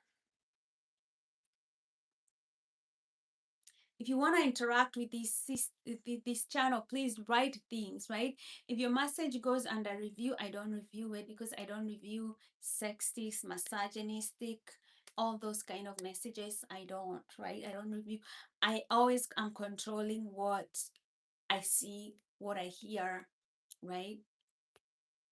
Um, all that. Don't let these people control you with garbage because they are using garbage to control you. This system is evil. In a way, it's evil. That's why the only people who eventually make it are the people who are very selective. The people who are very selective, the people with actual class in here are the ones who make it. And this system is made of the devil. It's going to destroy you. Ask Christy Norm right now where she's at. After all their secrets now, their dirty family secrets are coming out, right? And everybody knows what kind of people they are, right? How embarrassing it is right now for them, right? Because they have no class. And it's now showing. The whole world now knows it, right? I tell you, don't be, do not be the one that is fooled by the devil. Do not be the one that is fooled that doing things in secret actually will benefit you in any way. Do not be fooled by that trick, right? All these people on the Epstein files, now we know what they did. We have an understanding of what they did. They take children, they like, especially white children, white boys, right? They like them. They molest them, they rape them, they torture these kids, they kill them, they eat them.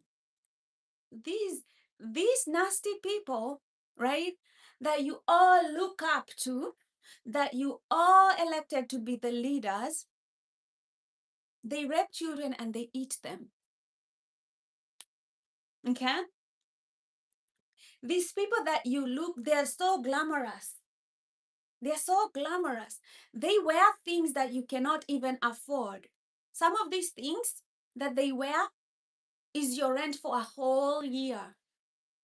Okay? You treat them like gods. These are people who rape children and eat children. What kind of evil is that? I don't even know how these people sleep at night. Oh, I ate a white boy yesterday from Ohio. I have a girl from Texas in my fridge. I don't know how these people live with the evil they do. Okay? I don't know how these white people in power that you adore because they're white, they have light skin, right? Because a lot of people have been indoctrinated into white supremacy and racism. Okay. Mm-hmm. Yeah, I'm going to shame you for thinking white people are better than black people. Some of you would rather live next to a white pedophile who rapes children, tortures them, and eats them instead of living next to a black person because you have been indoctrinated by the racist white supremacy system that's in here. Yeah, that's how bad it gets for you guys. And you have to question why you think that way. You have to question yourself why your mind is so distorted, right? It's because of the system they are feeding you, right? It's because of what you're being fed by this system. And you gotta wake up quickly if you really truly want to make this a beautiful world, a better place for your children's children, right? Because at the rate that we are doing, at the rate that we are going, we are destroying this planet, right? I don't have kids. My kids, I don't plan to have any, right? But if the world continues this way, the kids in the future are going to suffer. They're going to suffer because most of the people voting today don't use their brain. You know, they're led by foolishness, right? They're not thinking about preserving the planet for the future. They think about cutting all the trees, going to the Amazon, cutting up all of the trees, right? So we will not have levels of oxygen in the future. What happens when we cut the Amazon right now? Because trees give us oxygen, right? What if now they're thinking about going and destroying the Amazon for profit, for money, right? In the future, people will be going here with oxygen masks, okay? They don't care for the planet. They think it's here to be exploited for profit without any. It's a finite prop. It's a finite. It's a finite planet, right? We don't have another planet out there where we are taking resources from. Whatever we have here is all we got, right? And America wants it all, okay? And America wants it all for itself, okay? Fuck Iraq, fuck the Muslim world, fuck Europe, fuck anywhere else, right? Fuck Africa, right? America billionaires want it all for themselves.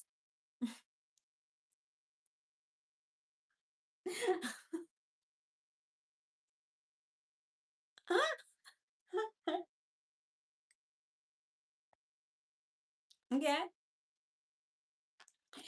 And they know how to fool the American voter because I have never seen anything as naive as the Christian voter in America.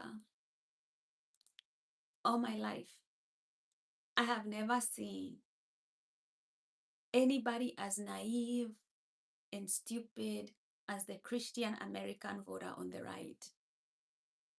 I tell you, I tell you, they are leading in stupidity. I don't even understand, right? I'm not Muslim, I'm Christian, okay? That's the crux of the situation, okay? Because, right? If somebody can wear a cross here, say they are Christian, but they are actual pedophiles, right? They are cross dressers, they're putting your country at risk, and you fall for that over and over and over and over, this is not a joke, okay? The state of Israel, they tell you, right? They're the God's chosen people. They turn around and they kill pregnant Palestinian women. They take their land, they take their resources, and they still tell you, God told me to do so with all the love. We are God's chosen people. And you still fall for that shit over and over and over. I don't know what to say. I don't know what to say. Am I the only person who is in shock? Like, am I the only person who is in shock? Of course, I'm single. Am I the only person who is in shock? Walid Salih. Tell me, am I the only one? David, nice to see you again. David, I like your logo, the big D. I don't actually know how to play the guitar, but I use it to play bad songs when I'm feeling a little bit stressed out and it's out of tune. Okay. I use this guitar to play bad songs. I am shocked by the Christians in America. Da, da, da, da, da, da. I think they are the most stupid people in humanity. Da, da, da, da, da, da, da. I am shocked that people who say they are Christians will vote for people who rape kids, torture them, and eat them. Da-da-da-da-da-da. I am shocked that they vote to keep Israel in power when they know it's an expansionist state that actually wants to take over the world and control everything, even if that means killing children, pregnant women, and everybody else. And they fall for that shit. The Christians of America are the problem in the world today. Okay, that's how I see. Okay.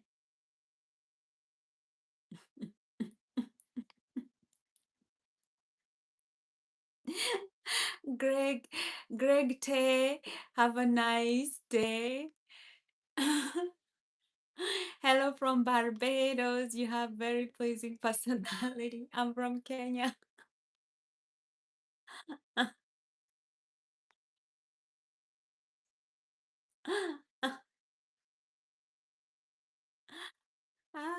Jeff, I love you too. Greg Tay, enjoy your work. Praful Mukund, Praful, Prafulmu. You're very, very handsome as well, my darling.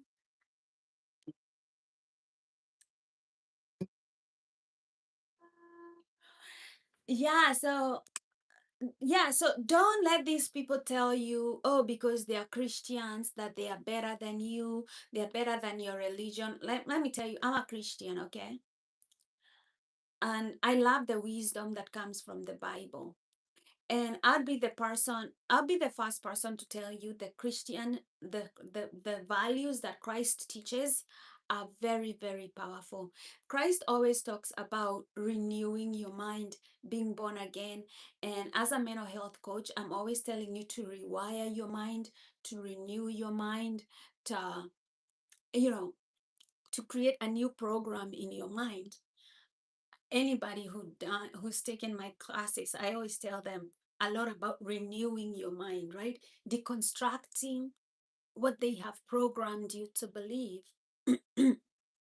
Especially if you're a Christian in the United States and you're starting to see that what they have been telling you is lies, right? And you still want to keep the values of being a Christian, but you want to deconstruct all this other negativity that they fed you with white supremacy, with misogynism, with sexism. I say, take my coaching class. I'll walk you through how to heal your life. Okay. But I will not stop until some people start deconstructing like their mindset. And it's not just Christians, right? I I meet a lot of African women like me, right? African women who have been taught that it's their job to take care of men, to cook for them, to become their maid, okay? all these are systems of white supremacy, right? Where they don't want to see Black women as professionals. They don't want to see Black women as people who can go into powerful positions. Like they want to these are the systems that we want to destroy, right? The systems that they think that, oh, because you're married, you should just now dedicate your whole life taking care of a grown-ass man, right? Who decided they don't want to learn how to cook, they don't want to learn about nutrition, they don't want to learn how to fold their laundry, they don't want to make their bed, right? Like it's your job to do this for them. These are the systems that we want to destroy. Okay, these are the systems. I meet a lot of Black women who take my classes, and they're like, the biggest thing that they need training on is boundaries. How to tell people no, like go fuck yourself. I'm not gonna cook for you. You're a grown man. You already gone to school, right? You already graduated college, right? And you don't know how to feed yourself, and you don't know how to wash your own plate, right? Like these women are not able to shame people for this kind of behavior because they don't know how to set boundaries. Okay, they don't know how to set boundaries. They think it's their job to take care of a grown-ass man. So I meet a lot of women, right, who need to to undo the damage that's done to their person. If you have problems like that, take my coaching class. I need to get paid and you need to fucking grow up. So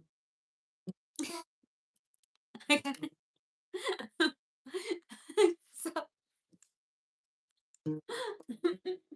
I have pretty eyes. Thank you, darling. Right?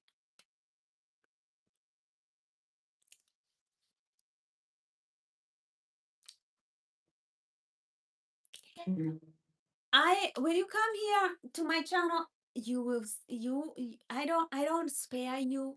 I don't spare your feelings. A lot of people like Michael, right? You don't want me to tell you the truth because you think I'm here to take out your white boy and soothe him. Fuck no. Go get soothed by your mother. And I'm not saying here to make you feel bad about your life, right? I'm not here to do that, right? I'm here to point out those things that you never hear every day, right? You would rather ignore the rest of the world around you, right? And not hear what other people have to say, right? I'm not here to create that illusion for you. I'm here to deconstruct that world that you live in. I'm here to make it fall apart so that your eyes can see the things that the media does not want to tell you because they do want you to live in that illusion, right? They do want you to live in that illusion where only white people are professionals, the rest of the other people are helpers in your world, okay? Right? That they cannot you and it's nothing wrong to have a good life. Everybody has a good life. Everybody has a good life. The last time I checked the happiness index around the world, rich countries were not doing better off than poor countries when it comes to happiness. So what makes me understand is everybody is at the same level of happiness, right? Because happiness comes from within. Happiness does not come because you're white or a privileged white male, right? Happiness does not come from there, right? Happiness is something you create in your own mind, something you set up as an intention here and you create it, right? So if you're coming here and you're telling me how happy I am and I only have to say one thing and you get triggered, right? I say something and you feel like you've been attacked, okay? It just tells me you're very wimpy, right? Very fragile. Go work on yourself, right? Because when people say things, you should not get hurt. but the truth, you know how the truth is always hurting people? You know how the truth is always causing an issue, right? Somebody says something, right? And you think, oh, they were being racist, right? They're just talking about a phenomenon, right? Why do you feel attacked, right? Why do you feel attacked? I say things about, I always say, I've talked about, I've talked about issues with Black women like me, right? I've talked about those issues right here, right? Are they feeling any one way type of way? No, because they know what I'm saying is true, right? They've been conditioned to take care of other people, other people, right? Are they feeling attacked? Hell no, because they know it's true. So and if they're feeling attacked and making them feel uncomfortable, I want you to feel uncomfortable. Okay, I want you to feel very, very uncomfortable, because when you don't feel uncomfortable, you don't have to change, right? And I get a lot of people, they come here, they hear what I have to say, they get very defensive, they go back, and it's playing over and over and over and over their mind, over and over and over. And I don't know where that's going to lead. Okay, but wherever it leads, right? I'm not saying, I'm not saying nothing comes easy for anybody. Nothing comes easy for anybody, because the human brain has to work hard. Okay, we all have to work hard to learn how to walk. We all have to work hard to learn how to talk, right? We all have to work hard to even learn how to feed ourselves, right? Nothing comes easy for anybody, right? If I want to learn the guitar, this will not come easy for me, right? I will still have to learn how to do it, okay? Nothing comes easy for nobody if you really want to learn something, right? Nothing. Even deconstructing your own beliefs, nothing comes easy, okay?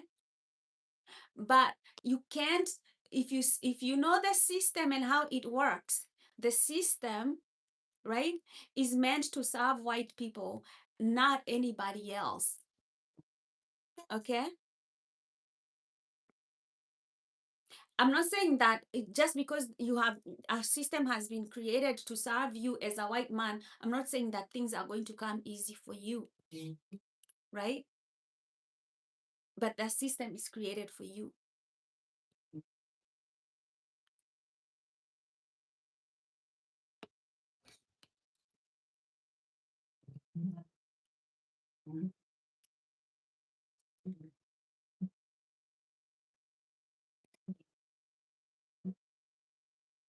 The system is still being created for you, okay? That's why Trump wants to go to Iran and steal their oil, so that who can benefit? So that a white man can benefit. They're going to go to Venezuela, kill their president, kidnap them, whatever, so that it can come and benefit white people. They're going to go to they're going to go to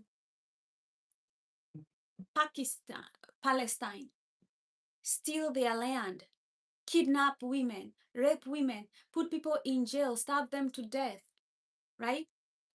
All those evils to make you comfortable as a white man. The system is being created for you.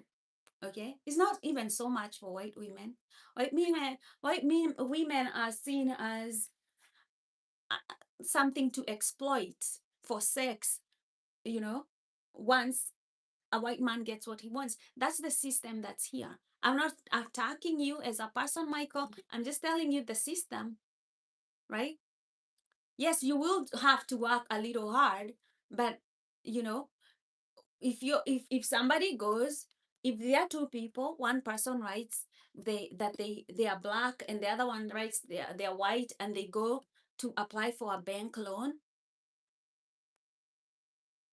guess who gets the loan?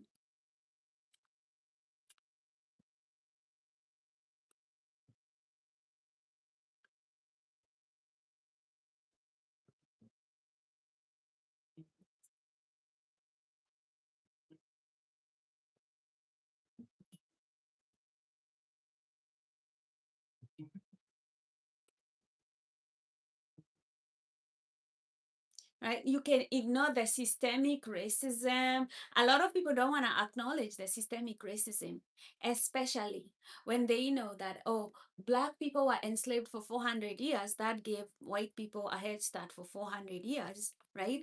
Those systems, right? Martin Luther died the other day, right? Some of the people who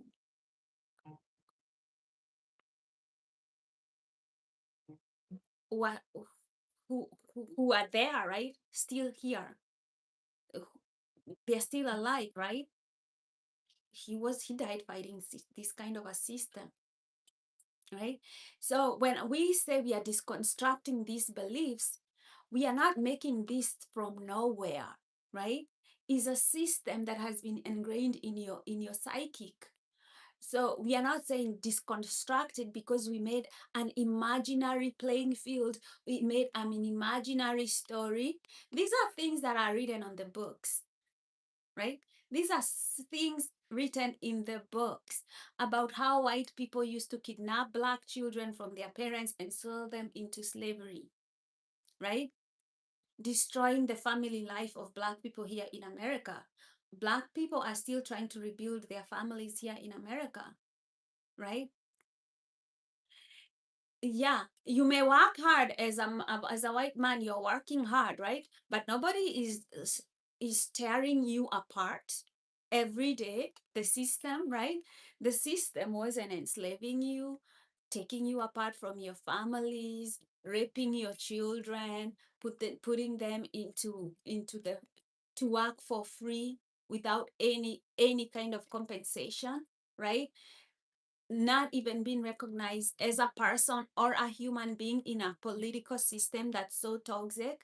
You can say, oh, I have had to work hard for so many things as a white man. And I'm not saying you can afford you can be given all these privileges and we afford to give you laziness, right? It's the least you can do is work, but nobody is actively destroying your hard work and labor, right? Nobody is you never have to live in a system where your kids are being kidnapped from you and being enslaved, right? You never had to face those things, right? You can preach to us all the hard work that you did, but you will not get respect from us until you acknowledge that you have benefited and gotten a free ride from other people who actually have worked hard without any kind of compensation, when your little labor is getting compensated more than its fair share. Those are hard truths. Those are hard truths. Of course, white people don't want to face those things. Don't want to face it. Nobody wants to be told that you're the clog in the system.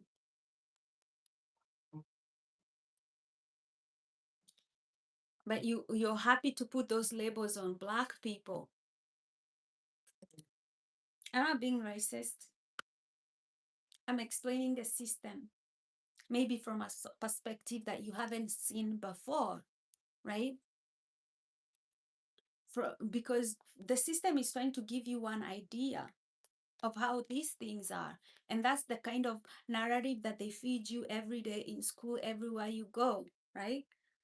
That you must be doing so well because you're a hardworking white person, and they must not be doing very well because they are lazy Black people. What about the fact that you have benefited from the labor of people who have been enslaved and not compensated for hundreds and hundreds of years, right? By a system, you know, that wants to take away their humanity from them, right? That's the truth. That's the truth of the system that we are dealing with. So I'm not going to give you any comfort into into into making you feel like being delusional and gaslighting other people. That's normal and that is okay. No, tell you the truth so that you can deconstruct in your mind.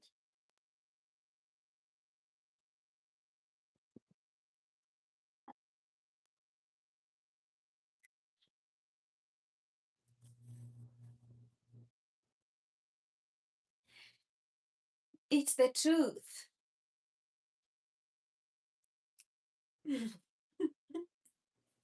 I know some of you think that I'm a little crazy. I'm not crazy, right? I'm not crazy. It's just that when you see these systems and they continue to feed lies and lies and lies and lies, and people start feeding on these lies and they start believing their own lies, right? Right? I don't care whether you have everybody black in your family, as long as in here you've been fed and believe lies, right? You still perpetuate the lies, right? You have to deconstruct yourself in here, right? Um,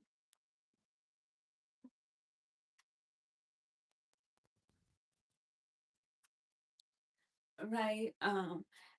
You would benefit from better relationships with those black people in your family, right? If you actually understand the experiences of the people, of their generations in history, and you stop trying to minimize, you know, the effects that it has. Maybe that can even improve your relationship. But, you sitting on that high horse is not helping anybody.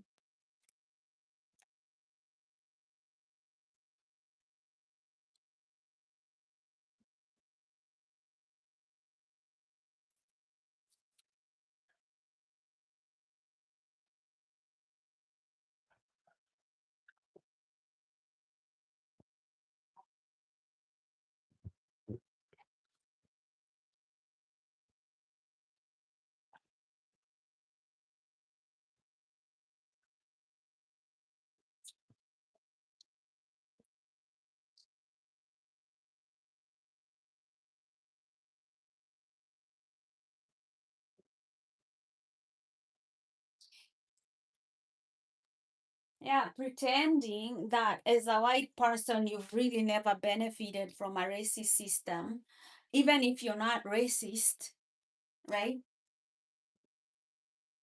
Is something, right? You really got to look, like, to really be blind to a lot of things or really not want to look there, because it doesn't take a lot to look and see. It doesn't take a lot, right? To say, okay, well, I may not be racist, but the system is racist and I have benefited from such a system. I'm not saying you're a bad person, okay? Right? This is what people voted for in America. When they were voting 2024, they were voting for a racist system that would make Black people worse off. Thank God Trump is a liar and a con man, because he was conning everybody into thinking that that's what the system he was going to create. And that's what people voted for. Okay? They wanted to vote for a system where they will benefit from racism. That's what they voted for. Okay? And then they will look the other way and then say, "Oh, we are white, we work so hard," when they know that they voted for a system that's racist and a system that will actually give them a benefit over other people. They were thinking mostly like Black people, because even Hispanics, they the system that Donald to create will actually benefit everybody, right? Apart from Black people. And now they are shocked that he's a con man and that he's fucking up the whole economy and it's affecting even them. Okay, so that's that's how I want you to think about deconstructing. Okay, you do want to benefit from a racist system. You're okay with benefiting from a racist system. You just don't want to be called a racist.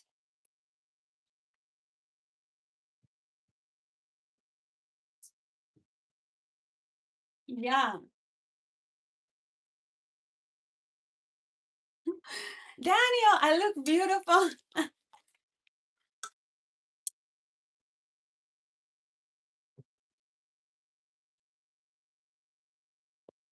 The bravest people in America are Black Americans. Yes, it is their home. They fought for their freedoms and they are brave. It's their home. Alongside white people who fought for them. White people who actually, I respect white people who actually see in America, the lawyers, the yeah, you may not like it. I'm here to help you. I'm here to help you deconstruct, right?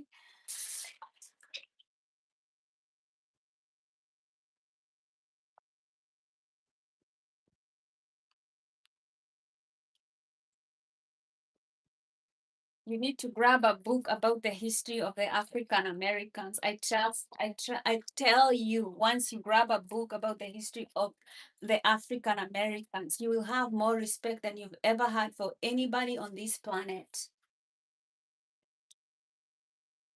Grab a book about their history. You will be left with nothing but respect and admiration because of the evils of a system that they have fought and won.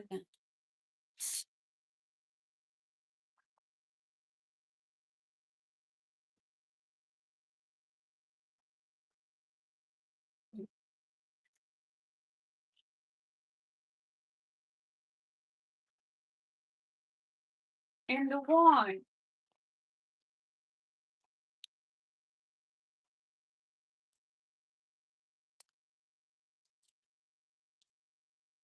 You might think it's a small deal, but let me tell you, it's not a small deal what Black America has achieved. You see that election that passed? You might think, oh, it's they didn't win that election, but almost half the nation voted for Kamala. Almost half the nation voted on their side. Almost half the nation. That would not have been the case 400 years ago here in America. They would not even have stood a chance of winning an election, of even putting a black woman to on this they would not have had a chance of putting a black woman on the ballot. Okay? You keep thinking they are losing. They are not losing. They are part of God's plan for America. They are part of God's plan for America. If you believe there is a God, because only God can do that for a people. Only God can lead a people from slavery to that level, right? And they still got time. There's still time, right? So it's a long way. I see progress when other people see like they've lost an election. I look where they were 400 years ago and I see where they are and I see progress and I see God, right?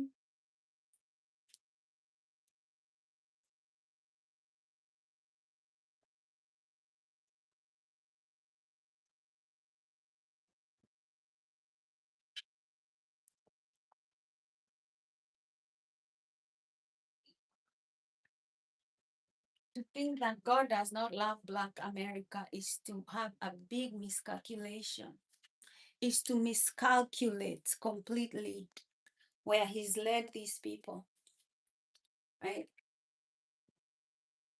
Even I know as an African living in the United States, as an African living in the United States, I know that I don't live here courtesy of white people. I live here courtesy of Black people who have fought for the rights of Black people all over the world, right? Those are the people who make it safe for me to live in America, right? I am not lost on that.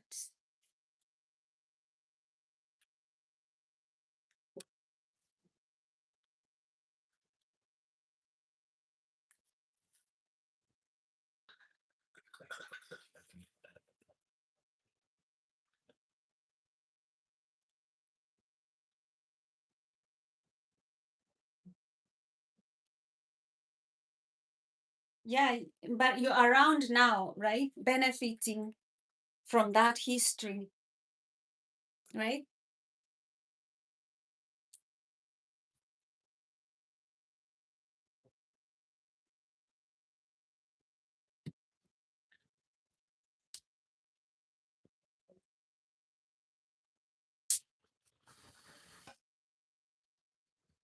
See, that's that part. This is also part of white privilege, where you get to say, I watched a lot about Black people, so I know I better know, so I know better. I know the history, but I was never around when that happened. You know, um, yeah, it's about other people. I was never around when that happened. It happened a long time ago. I get to have the luxury and the privilege to not even think about it or even have it in my mind. Mm? I get to brush it off. I get to brush it off because history to me doesn't matter. I ain't benefiting, okay? I ain't benefiting from anything. I've had to work hard with my two hands. Um, yeah. Never mind all the roads that they may have created, all the things that may have been stolen to create the roads and the infrastructure and everything that I benefit. I get to have my white man's break, okay? And forget history because I live in a bubble. I get to live in my bubble, my self created bubble and reality that is devoid of history.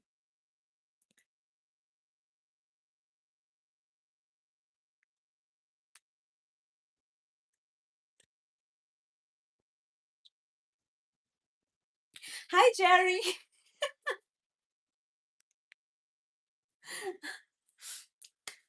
Right? I'm Superman.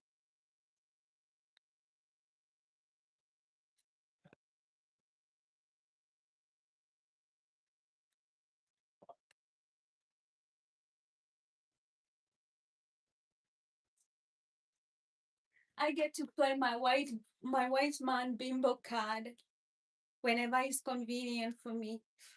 Fuck world history, fuck whatever's happening in the world, right?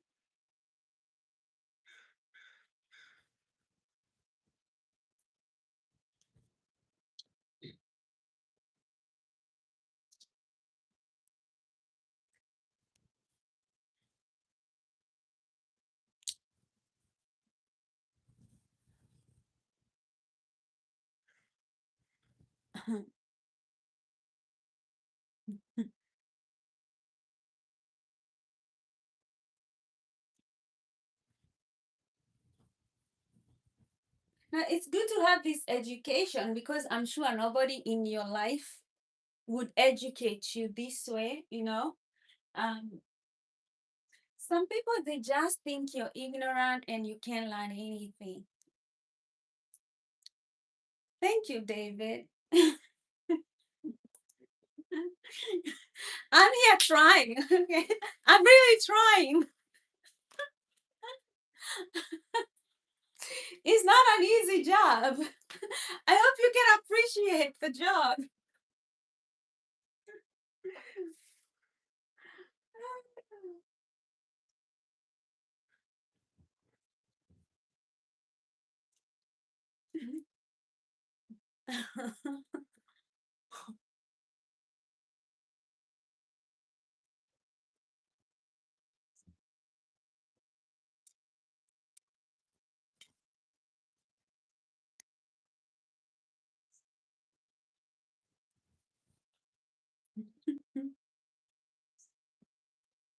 Hello, Donnie.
Yeah, please email me at monica@posttraumaticbliss.com.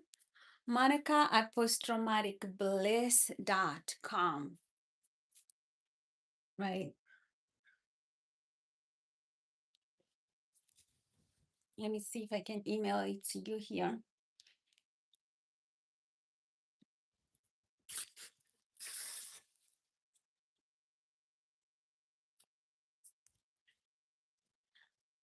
Hey, if you, I the thing about me is I don't lie to make you feel happy, right?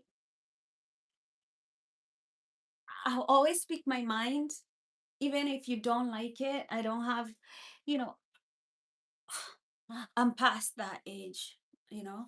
I'm past that age of people pleasing, not telling people the truth, not telling, like letting people like keep believing their lies and telling them a distorted version of their own story. Like, mm-mm, mm-mm, okay. I don't have a lot of friends. Okay. Mm-mm. I don't have a lot of friends because a lot of people they live in this illusion where they don't read books, they don't expand their consciousness, right? And they come here, right?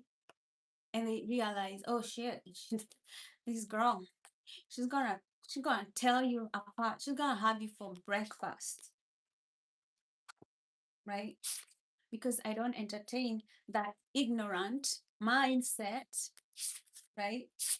Like you're going to come here and start living like you were born, um yeah, like,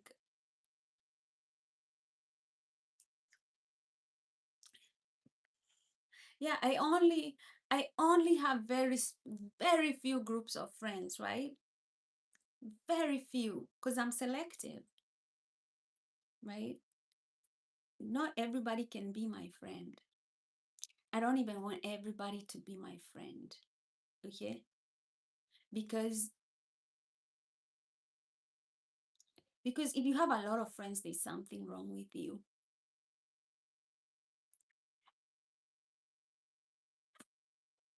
Yeah, if everybody loves you, there's something seriously wrong with you. If everybody is your friend, it means you haven't separated yourself here, right? Something's terribly wrong. And the moment something real happens, you realize most of those people you call a lot of friends are not even really your friends. They're not really your friends, right? It's your shallowness that makes you think, oh, all these people are my friends.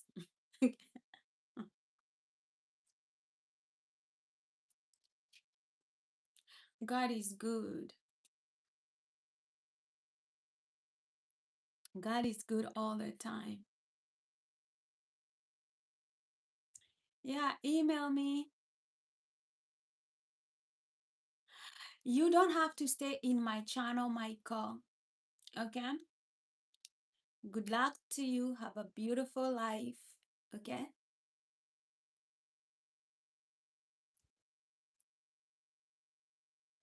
A lot of people wonder, like, oh, I do tell people to unsubscribe from my channel. I do.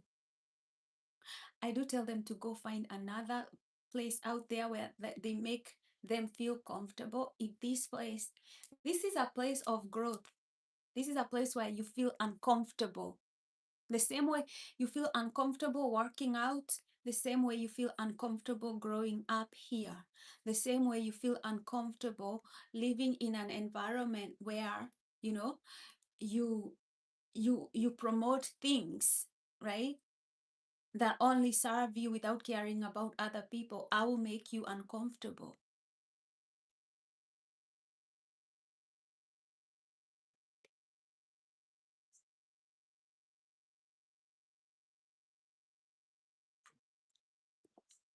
Jorge. Beautiful day, beautiful day. Goodbye, Michael. Good evening, Jorge.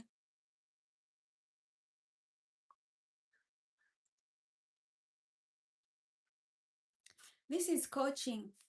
If you love your coach, then you should probably get another coach. Okay? Because you should not love your coach. If you have a coach, you should not be loving your coach. They should be making you very, very uncomfortable. That your instinct is pack that bitch, right? I don't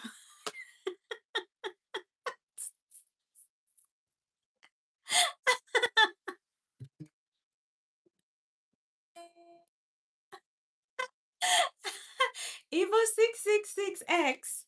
You're funny.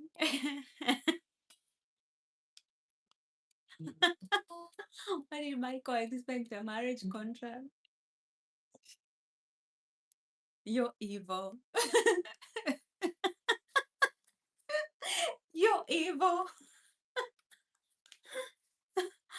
Ah, Jerry, you like drums. What got you into drumming? Hmm. Uh, I don't.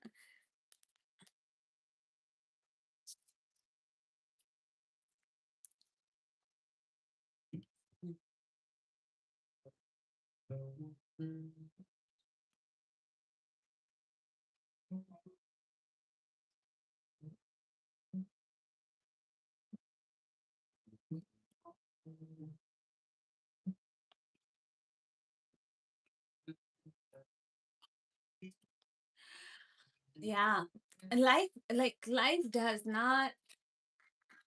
If your life is if life is making you comfortable, there's growth. You need to grow, right? If you feel like, oh, everything is so perfect in my life, it means like there's something lacking about growth. I'm not saying be uncomfortable when life has blessed you and everything. No,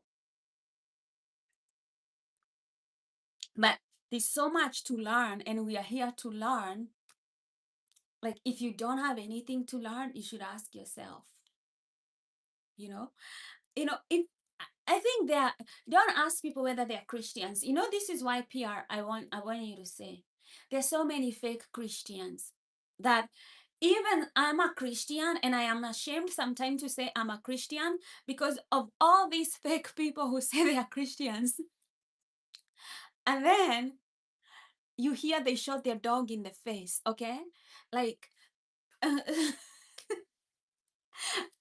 don't know. Christianity needs a rebranding. Okay, there needs to be a rebranding on Christianity.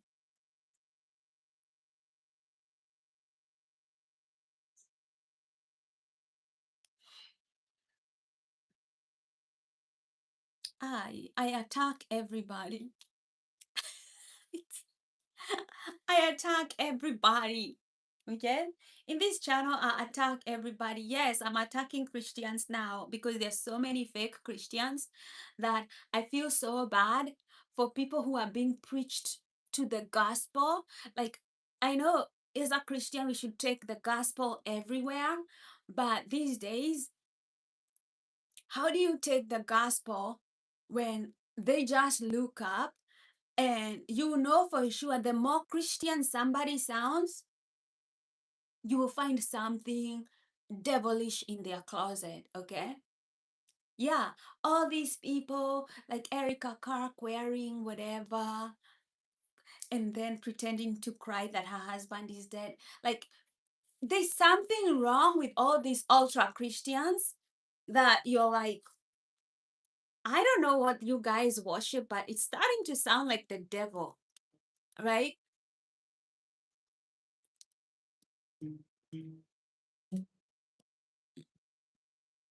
What am I to say?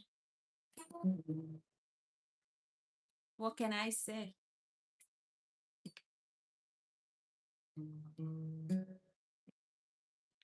exactly. It's starting to feel like if you really know Jesus Christ, you cannot be a Christian anymore. You know him in your heart. And then you separate yourself from all the other Christians because you know, like, you know how many pastors that I've heard that are just having affairs inside of their church? And these are people who are just telling you how God is good. Okay? All these politicians who say they are Christians just for this for the word of God, right? But they want to bring in an evil racist system in the name of God. Okay? Like they want to destroy small businesses. They want to destroy the middle class, everything in the name of God, right? You vote for them because they align themselves with the gospel.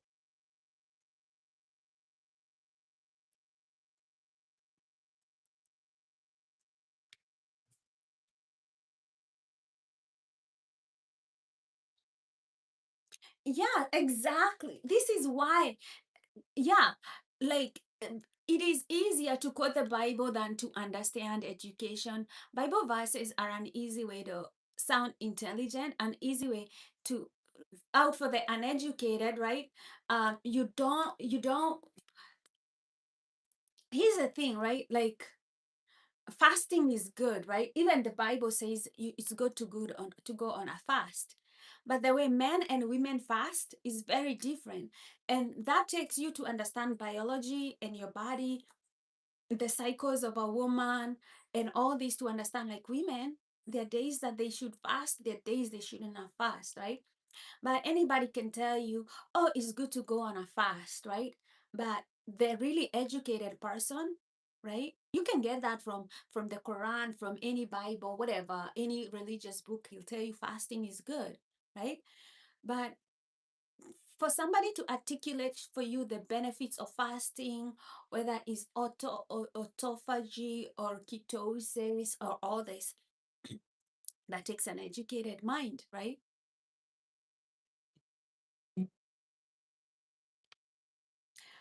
There's um team we are we are in the right, like we are in the same mind frame, right? America is very confused, right? And I meet a lot of people like Michael who don't see through the confusion, right? They don't see through the confusion, and when you try to educate they get defensive. Now I cannot help anybody who feels very defensive whenever you want to put education in them. Okay, the things about African studies, you know that for me when I was studying them, they were very confronting, right? Like if you come and tell me like Africa is backwards because of corrupt politicians and all that, I'm not going to get defensive about it. I'm not going to get defensive about it because you're telling me the truth. You're telling me something that I have observed, right? But somehow when you tell people about things like racism and all these things, white people get defensive, right? Why are other people now getting defensive? Don't get defensive. We're talking about the system. We're not talking about you. Yes, you may have benefited from the system, but we are not talking to you as the enemy of the system. We are just telling you this is how things are so that we can all come together and put in a solution, right? But just people get confused and defensive and they think that you don't want them to do well. None of that shit matters. Like none of that shit matters at the end of the day.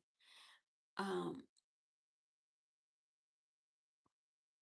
even we have a failed education system, and even when Trump wants to dismantle it further, I really don't care. It's all in the Project 2025, right? They want to break it down. They don't want to break it down so that you can benefit from the breaking down of the education. Okay? This is the thing. This is the kind of the paradox, right? When the right say we have a failed education system, everybody knows we have an education system that's failed. But the reason why they want to destroy it is because they have their own sinister reasons. they have they have their own sinister reasons why they don't want you educated.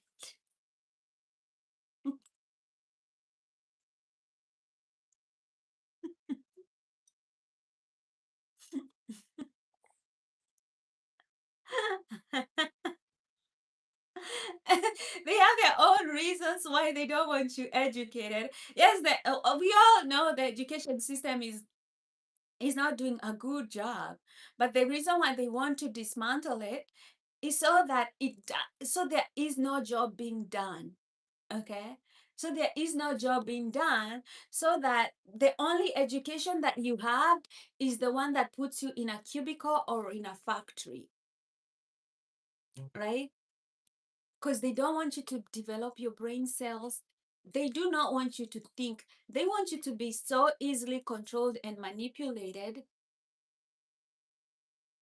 you know, that you don't, you know, what they call themselves, like these, the Heritage Foundation, they call themselves like the think tanks. That their premise is you cannot be able to think for yourself. You're incapable of thinking for yourself. So they're going to think for you. Okay. All you need to do is to go work a factory job, right? And work like a robot, like those Amazon robots. They will think for you.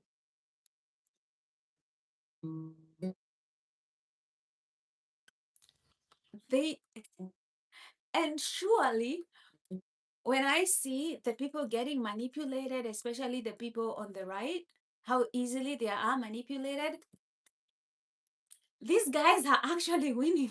Like, ah, if you're a coach and you love the human brain and you see the potential that it has, and then you see the madness that is here, right? And you see how people have been manipulated into, they don't want to think, they want other people to think for themselves. In fact, they're allowing other people to think for themselves. And it's happening at such a mass scale, right? It's happening at such a it's such a scale. I am worried. There is zero evidence of God's existence. We owe our lives to the stars. Everything we are made of comes from stars, neon. I don't, this is why Evo 666, I don't agree with you. God is not, I don't think God is debatable. I don't think God is a construct, right? I don't believe in God. I know there is God, right? I know there is God. And I know this because I have had spiritual experiences that have made me know that there is God, right? I know that if you're reading the Bible, you might get good wisdom from the Bible, but a lot of people read the Bible and they still don't believe that there is God because they haven't had spiritual experiences that show them that God is real, right? But God is real. I know there is God, right? But I understand, like, if you haven't had those spiritual experiences, because there's a time for me, I never had those spiritual experiences. And I didn't believe there was God. I was an atheist. I was raised a Christian. I became agnostic. I became an atheist. And I went back to being Christian when I understood like God is real, right? But a lot of Christians are a joke. They say they're Christian, but truly they're agnostic, right? They just put it as a label, but they don't believe that God is real. Um,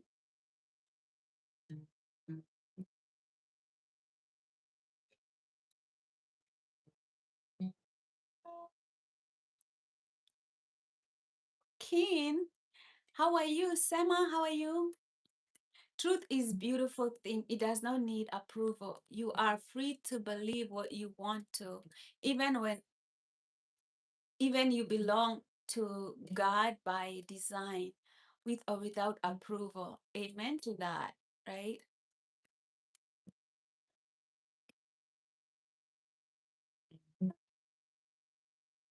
A lot of people will argue, Allah is God, Krishna is the real God, Jesus is the real God. You know God in your heart, right? You know God in your heart. If in your heart, for me, in my heart, I know God is love, God is kindness, right? God is good all the time, right? I know when something is godly and I know when something is not godly. Ask me how. I know it's in my heart, right? I know when when people vote for politicians who are raping children, killing them, torturing them, eating them, I know that is evil and I know that is not godly. Ask me how. I know it in my heart. I know that there's something wrong with a society that does that in my heart of hearts, right? Ask me, I will tell you what Benjamin Netanyahu is doing to Palestine is evil because I can see children not having food. I can see children not having access to medicine. I can see pregnant women dying. I can see 1 day old babies dying. And I can see the unhinged government that tells me that it's chosen by God, that they are God's chosen people, and they do this to children. And I know it's evil. Okay? I know it's evil. Some of you might be confused, right? I'm not confused. I know that is not good mental health. I know that is not good mental health. I know when people are spreading fear. I know when the society is being ruled by a demonic power that brings in bad mental health to people. Okay? I can see the evil. There is no compromising. You might be blind. You don't want to see all this. You might confuse yourself that is something. I don't. I see it, right?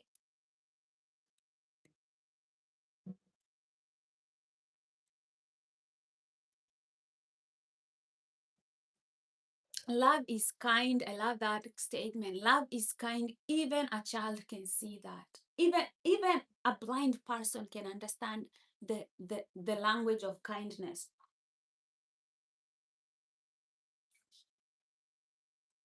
right? They don't have to steal land from people. They can be cooperative and people can be willing to share. You don't have to go to Iran and to bomb everybody to steal their oil. You can create good working cooperative relationship and people will trade their oil, right?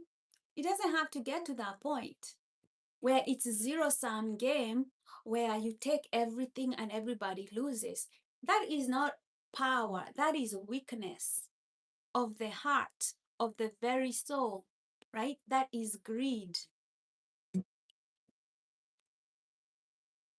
Do you need more education to understand these basic things? Why are these politicians confusing people? Why are you letting them confuse you over small things?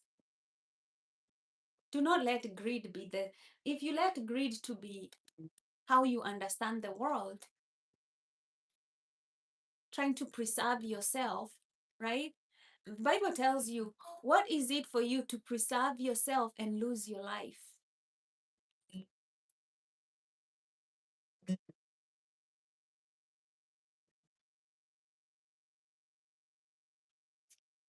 Me, I don't need to, I don't, I, to be honest, I don't need somebody like Elon Musk to tell me about spirituality.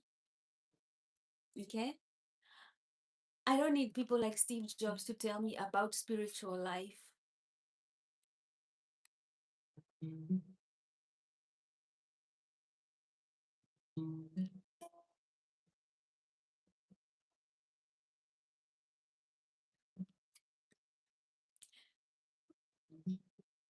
Because I have known something about these rich people. We put them in a pedestal because they have a lot of money. We put them in a high place, and we assume because they have money, they have the wisdom that carries the day, that they have that they have a lot of things to offer. Some of these people are just busy stealing our taxpayers' money, wasting it, laughing in our faces, right? Wondering why we are so stupid that we can't see that they are stealing from us, that we think they are geniuses. They're laughing at us. I would rather sit with a child and be reminded of the simplicity reminds us and unlock the fullness of life.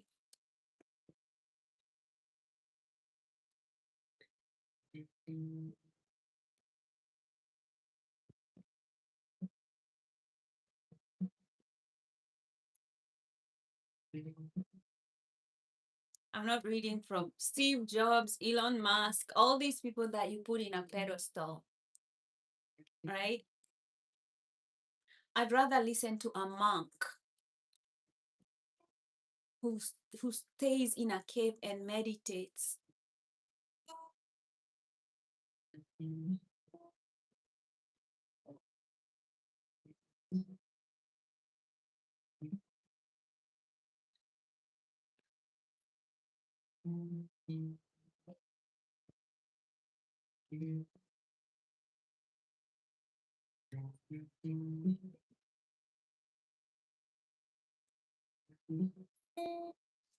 Exactly.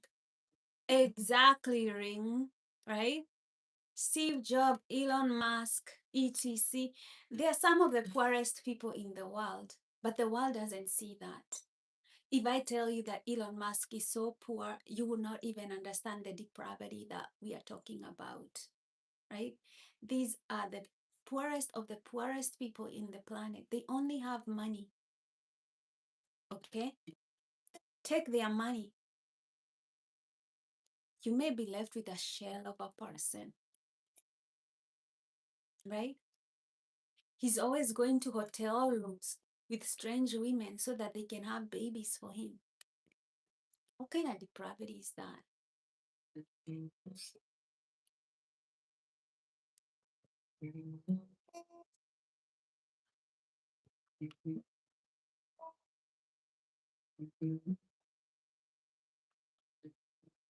I once tried meditation and it's not easy, but that peace one gets is precious. Why is meditation not easy? Why is sitting still in a life that makes you want to move, move, move? Why is just laying back and sitting still, right?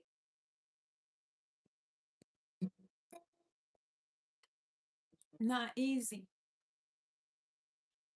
Elon Musk, Steve Jobs, you can say he had some inventions. Elon Musk, he just steals inventions from other people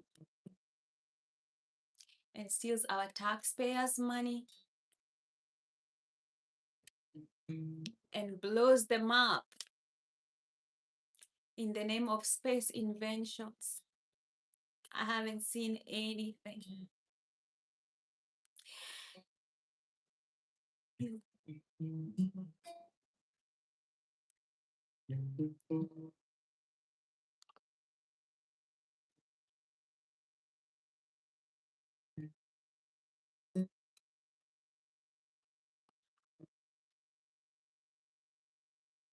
Life seven. If you want to see a spectacular invention, look into your own eyes. The next time you brush your teeth in the mirror.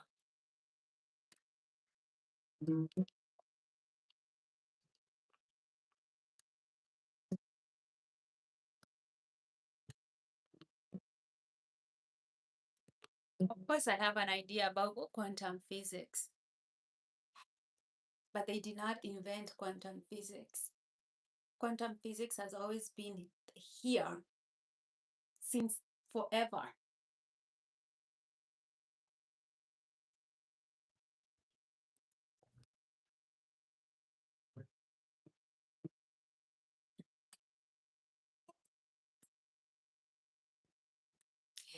the action of just sitting still, not thinking, no distractions for even 30 minutes, it was a challenge.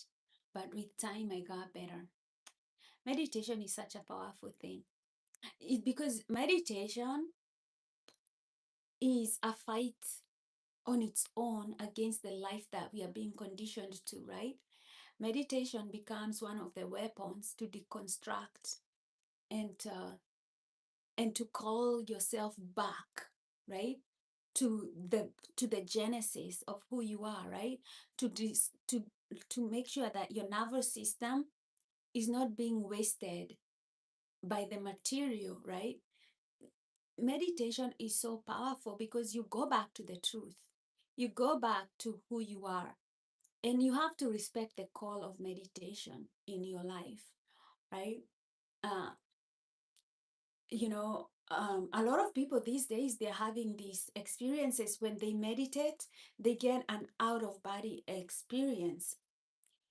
Because meditation, I remember when I started meditating like 10 years ago, and I was at work and I was just walking into the kitchen, and I felt my consciousness suddenly expand and fill the whole office, right? I could feel my consciousness in the whole office, everywhere. In that moment, I knew, for example, that I probably, like, everybody just thought about me, because I felt the consciousness just boof expand out of my body into everything, right? And it stayed like that for a few minutes. And I was like, this is something that I haven't felt before. Like, it was my first experience when I was meditating. And I just didn't realize that that was an out of body experience. I just didn't know what it was. And I was looking for people to talk to about it, and I wasn't getting any answers, right? Meditation is powerful.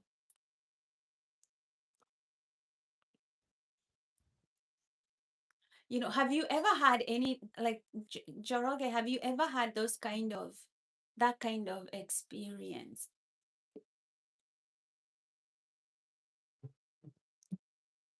If you let Elon Musk tell you that people can live in Mars, I don't know how to tell you that Mars, you can't live in Mars. There's no life there. There's no oxygen, okay? There's no rain, okay? If you cannot even live in a desert in in on Earth, okay? There are places on Earth you cannot even live, right? Like, go to the Sahara, in the middle of the Sahara, okay? You probably die, right? There are people who just die trying to cross Mexico into the US because of how hard the conditions are, okay?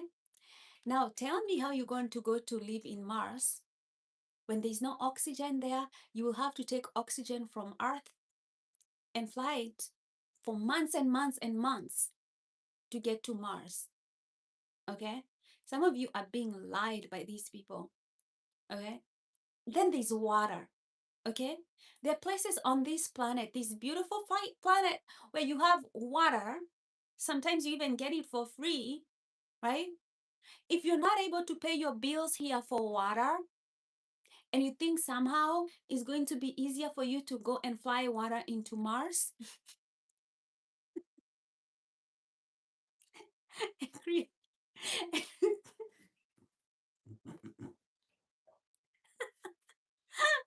and create a civilization because Elon Musk told you to, and because you think he's so smart.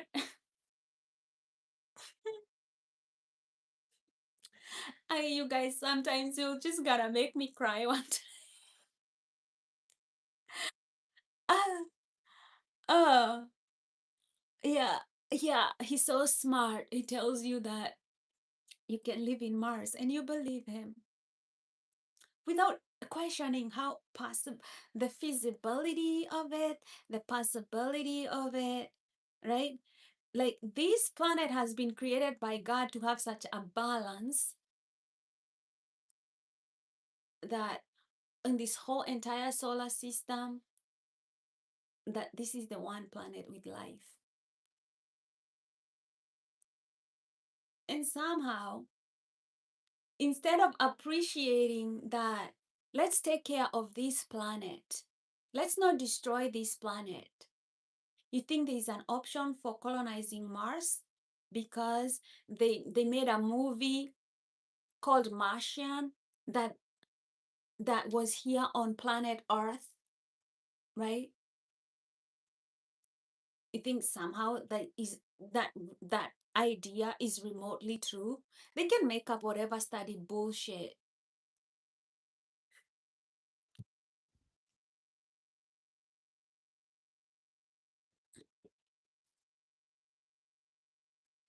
Can't even get to the moon.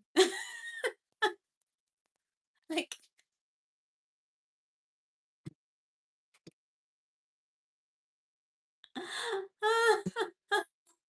you go to Mars, okay? I am happy to live here with oxygen and water, okay? Go colonize Mars with Elon because all of you.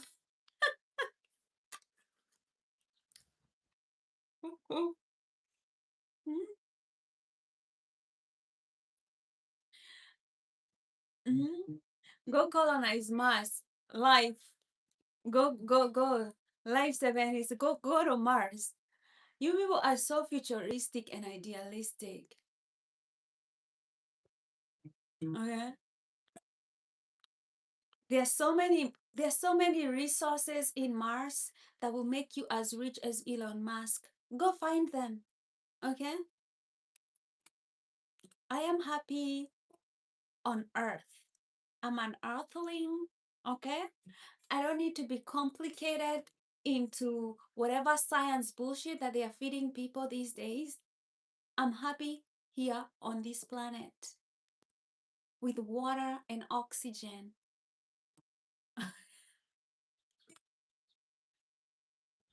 Okay. Let's meditate to our musical expression. We like earth, we like the oxygen, we like the water, and we are happy with what we have. We are grateful to God. We don't want to live in the moon. We don't want to go to Mars. We don't want to colonize no other planet. This is home. Yeah. Do you know how much evolution it took for us to be able to just live on this planet alone? We are not evolved to live on the moon. We are not evolved to live in Mars or Venus. We are evolved to live on this one particular planet. Okay? Even if there was life in Pluto, we are not conditioned to live there. Okay? We've evolved for this planet here with oxygen. We don't breathe carbon dioxide, it kills us, right? We are evolved here. What nonsense do we have to do with Mars? Let Mars stay there where it is, doing its job over there.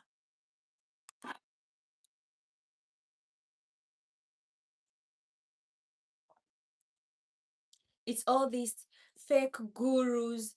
They come to tell us, oh, you're not dreaming hard enough. You are not even dreaming hard enough. You should be thinking about how you can live in Mars when he's busy stealing your taxpayers' money, confusing your brain. He's busy taking your money, right? All the contracts that Elon Musk has gotten from the government in the BS bullshit that he's colonizing Mars, that somehow there's some whatever studies that we dumb people don't know about, all this bullshit. And you think he's too smart. This must be something he knows about Mars that we fucking don't know. Of course he wants our money. That's what I know. That's what I know. He'll come with whatever bullshit that he needs so that he can get some contracts, so that he can divert that from NASA and say that he has this bullshit company called SpaceX. All I see is him blowing our money into space. Like a small boy who has a toy that he loves playing with, right? He has all this money, like toy blowing up. Let me calm down. Let me calm down. let me let me just calm down, okay? Yeah, let me not being aggressive, because sometimes these are the things that make you very, very mad that people are falling for.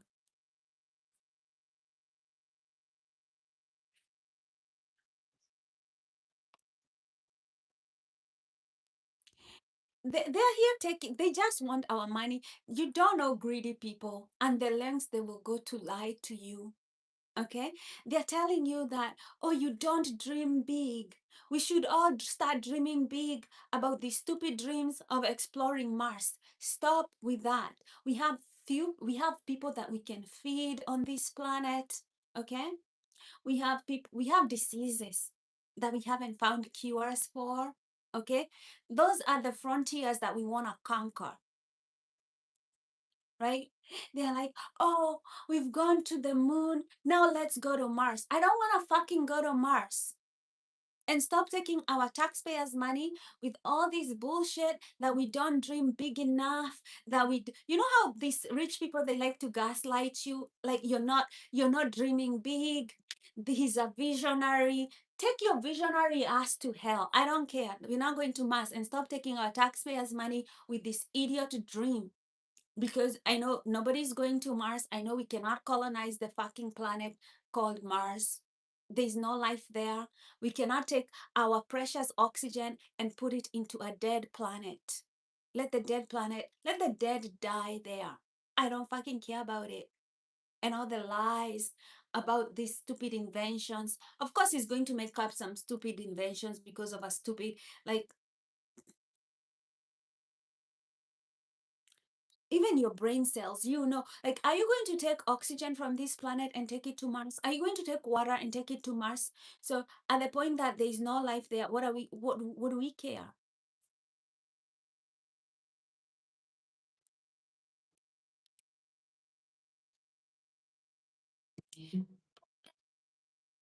And stop writing in caps lock. Every sentence you're writing in caps lock. Educated people don't do that. Jesus.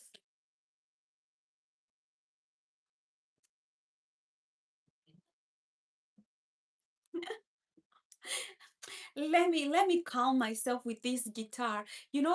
This guitar, even if I don't know how to play the guitar,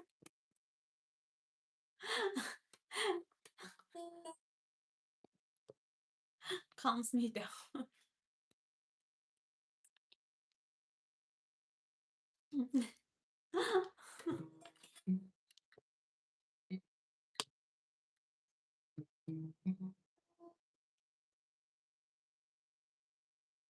Yeah. All these people some of you people, like, you adore these people because they have money, even if they don't have common sense, right? You adore them because they have money. And so everything that they say, they're somehow a genius, right? Because they have money. Elon cannot say a damn thing, even if he's addicted to ketamine, and you can see that he made a very bad decision when taking ketamine. He's always looking like he's delusional. You think like he's somehow bright. You don't see like he's addicted, or you think like that's what a genius does. He somehow goes like his brain is losing function. He must be a nerd. He must be the brightest nerd. No, he's fucking addicted to drugs. Okay, it's not like he's smart or anything. Okay, this guy is high on drugs, right? It's not being a genius. Okay, he's just the average junkie who has fucked up his nervous system with drugs, okay? And you're seeing side effects and you're making all these excuses, right? Oh, he must, no, no, no, no, right? He's not able to sleep at night because of all these drugs that he's been taking, you know, and then he tells you, you don't need to sleep at night. You don't need 8 hours of sleep, right? He's on drugs. Only drug people on drugs tell you that they don't need to sleep. Read any health book that will tell you sleep is important for your nervous system, right? For example, I am a Kenyan. The rich here bought Tesla and brought it here. Currently, everyone with a Tesla has nowhere to charge.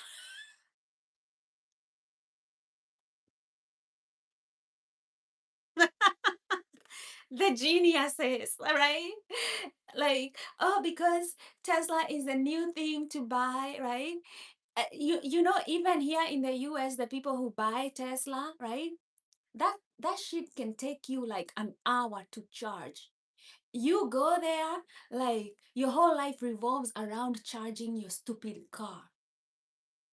Your whole fucking life revolves around staying for hours getting this thing charged. I put gas once a week for like 5 minutes and I'm out of there. I'm done. Right? Like people be there, like you can't go anywhere. You're waiting for the fucking car to charge for like an hour or 2 hours. People got time. Kenyans are so rich. Kenyans are so stupid. Like they're getting Tesla. They don't have spots to charge the Tesla. Joroge, that's a business for you. Just buy some plots of land where they can charge their stupid Teslas. I call them the trash cans. I call Tesla a trash can because at some point, if somebody's business is affecting my rights as a Black person, that's trash to me, right? It's a trash can. As far as I'm concerned, I don't buy Tesla. I don't even take an Uber in a Tesla. Okay? If it's a Tesla, we're not going with it.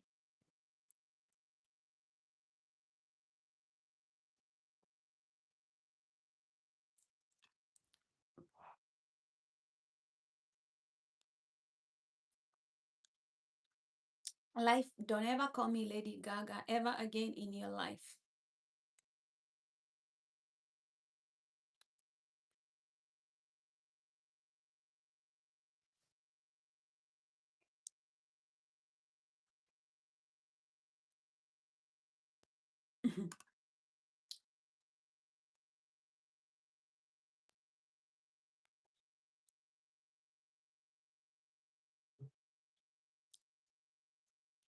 Yeah, just take an Uber.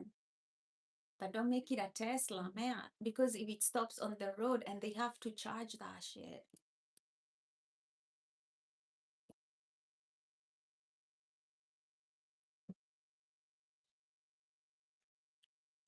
Well, I live in the US and I can tell you, the US is also a third world country in so many, so many, so many ways, right? So, right, you go to Europe, I don't even know what Europe does for a living. What are their resources? Where do they get their resources? Like, what do they, I mean, we know the Muslim world, they have oil and that's how they're living. We know Africa has resources. What does Europe have? Right? When Africa decides that it's not going to be exploited by other nations, how is Europe going to survive?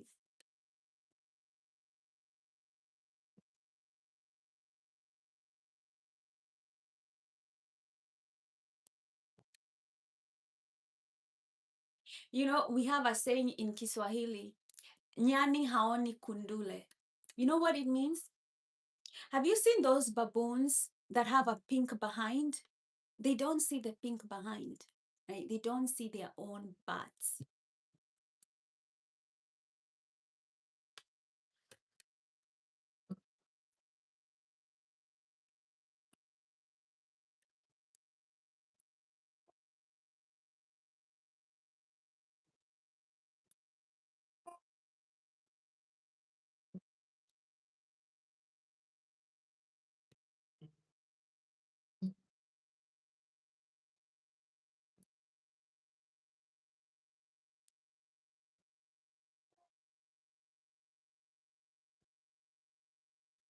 Yeah, a lot of people don't understand. Like, a lot of Europeans, when they were coming to Africa, some of them were also chained to come to Africa.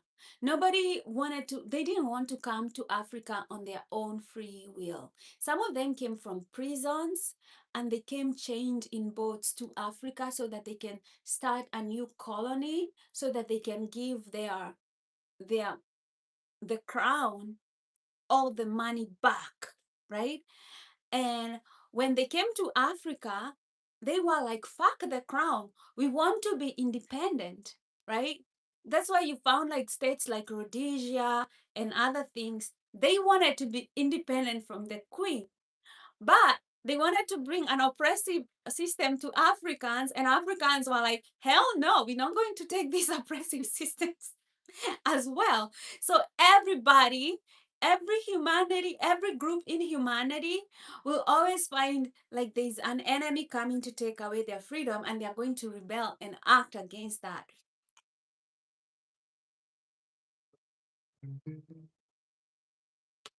It's very funny, right?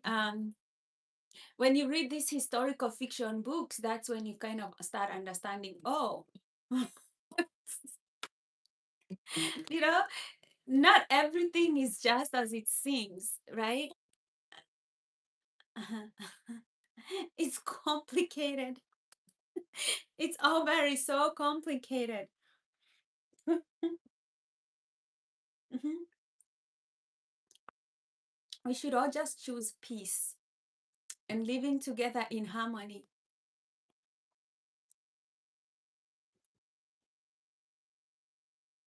Bring the kingdom of God here, which is what we are supposed to bring, a kingdom of peace, love, harmony.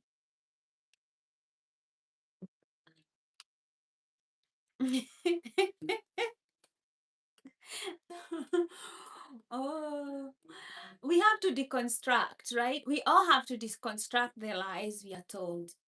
We all have to deconstruct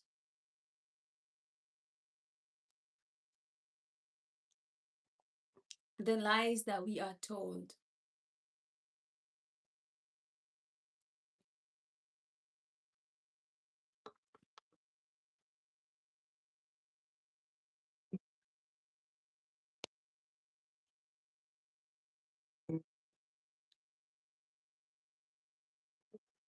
You know, some people like Steve Jobs, their biggest regret was chasing money and not living their life. Okay. That was his biggest regret, right? He lived this lifestyle, you know, he wasn't taking care of himself with all the money, died from cancer. And when he was in his deathbed, that's when he was realizing, oh shit, I wasn't that smart, right? Some of us are living this life, it's making you sick, right? But you've been fooled to chase the money. You've been told to chase the money. It's all about the money, right? If that life makes you sick,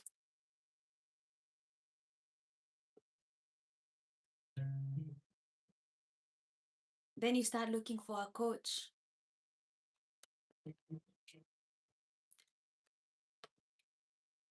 because the devil has lied to so many people that life is all about money. I'm not saying money is a very powerful tool. and it's good to have money. But what do you gain when you have money and lose your health? What do you gain? You have all the money, but you lose your health. There's this billionaire that I know here from around here. He just died of cancer. He had done all these development projects, many projects, just chasing money, money, money. Died at the age of 39. He's dead, dead, dead. Okay? He would give anything to smell this beautiful air that I'm breathing today, right? If somebody had taught him, if wish he had gotten a coach to teach him from a very young age how to fast, how to do fasting, to take care of your diet, what you're eating, right? It's not just about money. It's not just about money, right? You can't just chase money, be gluttonous, eat everything that you want, smoke however you want, have sex however you want. Some things will be common sense and you will miss those common sense, just small little things. Like Steve Jobs realized he should have been had a closer relationship with his wife and his kids, right? Just small things that people with mental health tell you, right? But you want to listen to people like Elon Musk, who can't even get a good relationship with their children, repeating the same mistakes that Steve Jobs just was talking about.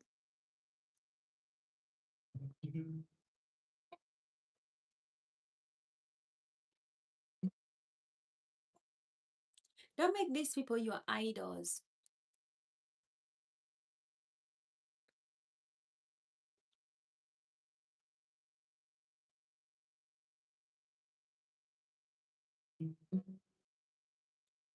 right? We here. This is not a channel to tell you how to make money.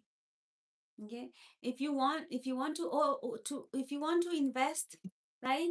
Go open a Vanguard account, go open a Fidelity account, invest in a mutual fund that tracks the S&P 500. Okay, save your money. Okay, invest, right? Do and stay the course. Okay. Do you need more further financial advice?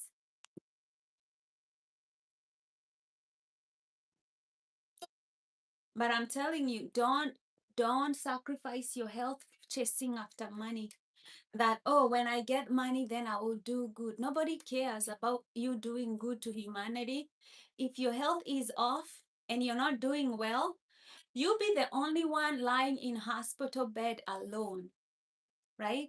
Wishing that you could be able to enjoy food, wishing that you could be able to just walk and go to the beach and enjoy the sun.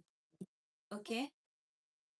Because even with all that money, if you cannot get out of bed in the morning, if you don't even have the strength to even give away that money that you have, it's nothing. Nothing. Do not let the devil come here and tell you to just chase money. You will lose because life is like a game of chess,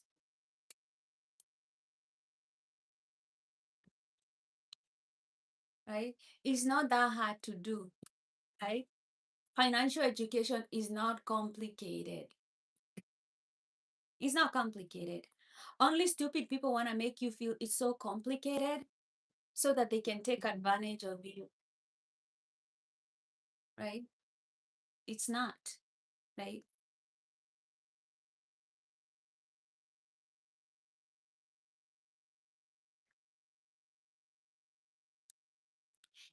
Newega, newega, newega makeria, ove vaigoriro nedane tugaruruke, nekio dirikanaga makeriganera, ane wachekire wega, wanyonia mahoya, newega, newega, newega makeria, ove vaigoriro nedane tugaruruke, nekio dirikanaga makeriganera, ane wachekire wega wanyonia mahoya.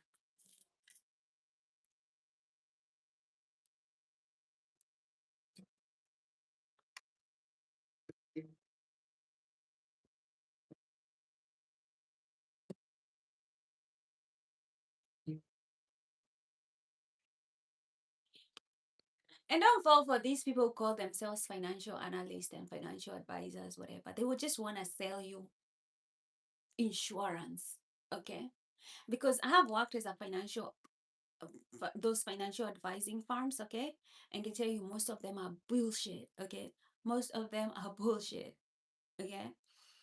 If you want to do well financially, manage your own money, okay. Go open your own investment account. If you don't know how to do it, I can give you coaching, okay, but I'm not going to manage your money for you. Anybody telling you to manage, that they'll be able to manage your money, they're getting a cut of that money that you could also be getting as an investment, okay. Don't let them manage your money for you.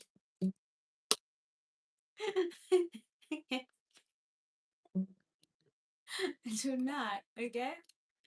If you want advice, if you want coaching, fine. But anybody telling you that they'll manage, like their financial analyst, they are going to, don't fall for that shit. Don't fall for that shit.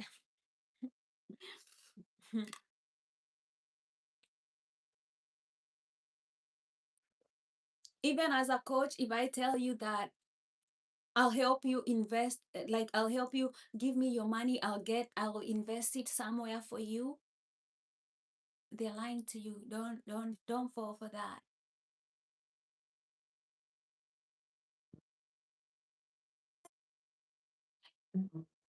Don't think Morgan Stanley, don't think those things, okay? Manage your own portfolio, okay?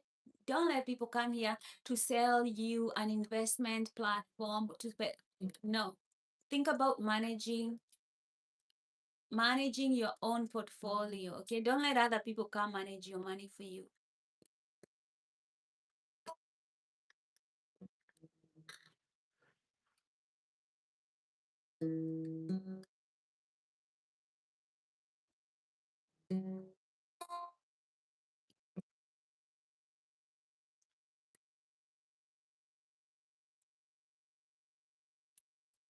You're the only one here out of path. You come here and you don't understand whose platform you're on.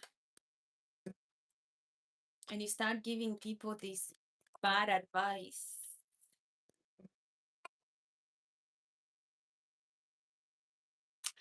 Hello, Amrez.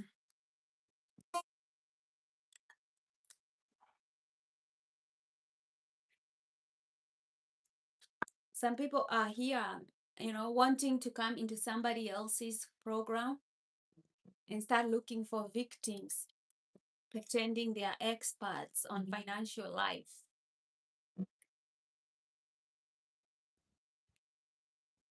They're not.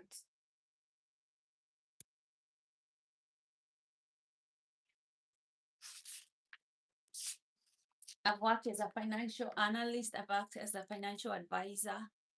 Okay.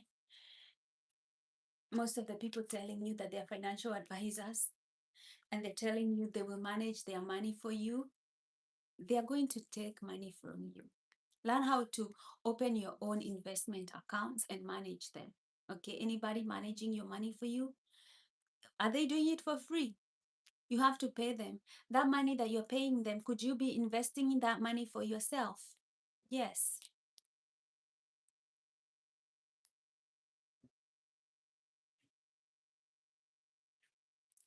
There's no one way to invest your money. You can open Fidelity. You don't have to be told by somebody, Morgan Stanley is the only way, right?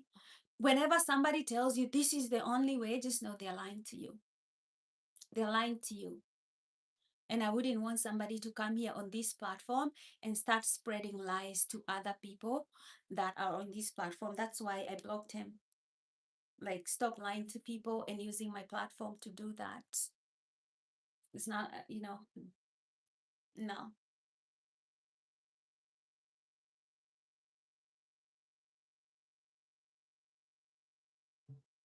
For me, it's always safe to invest in something you understand and know rather than being sold an idea. Exactly. Yeah, if you don't understand it, it's probably not a good idea for you to invest in something that you don't understand, right? Stocks are great, right? buying an investment that tracks the S&P 500 is great. But most likely, if you don't understand it and somebody is doing that for you and they're taking because most of the time, if you don't understand it, you're going to ask somebody to do it for you. It's probably not a good idea, right? It could be a good idea, but you might even do it the wrong way, right? Because yeah, you could be investing in stocks, but you're doing it, like a lot of people will tell me things like, oh, I love Tesla, I put all my money in Tesla, or I put all my money in Bitcoin. Okay, and I'm looking at them like, you did fucking what? Right? And they believe in, especially men, American men, these lowly educated American men. You cannot tell them that Bitcoin is going to fuck them up. Okay, because they had their barber did this, they had somebody else in the neighborhood, they did this, they go off of that hype, right? They don't read books, they don't understand any financial literacy, right? They go off of what they hear at the gym. That's as much as education that they will know about Bitcoin, that it's good and some guy at the gym did it, and so they're doing it. I swear. I swear.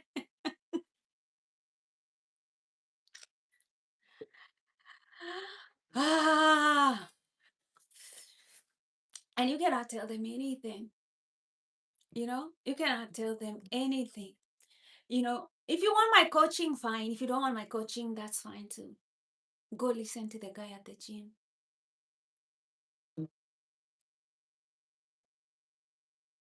He probably knows a lot. Like,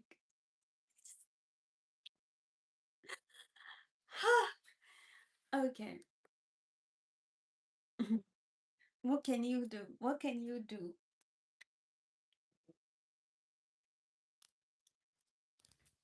So I'm going to say the blessing. Continue on with my day. I guess we've had enough. I always like going to live because I like working on this channel.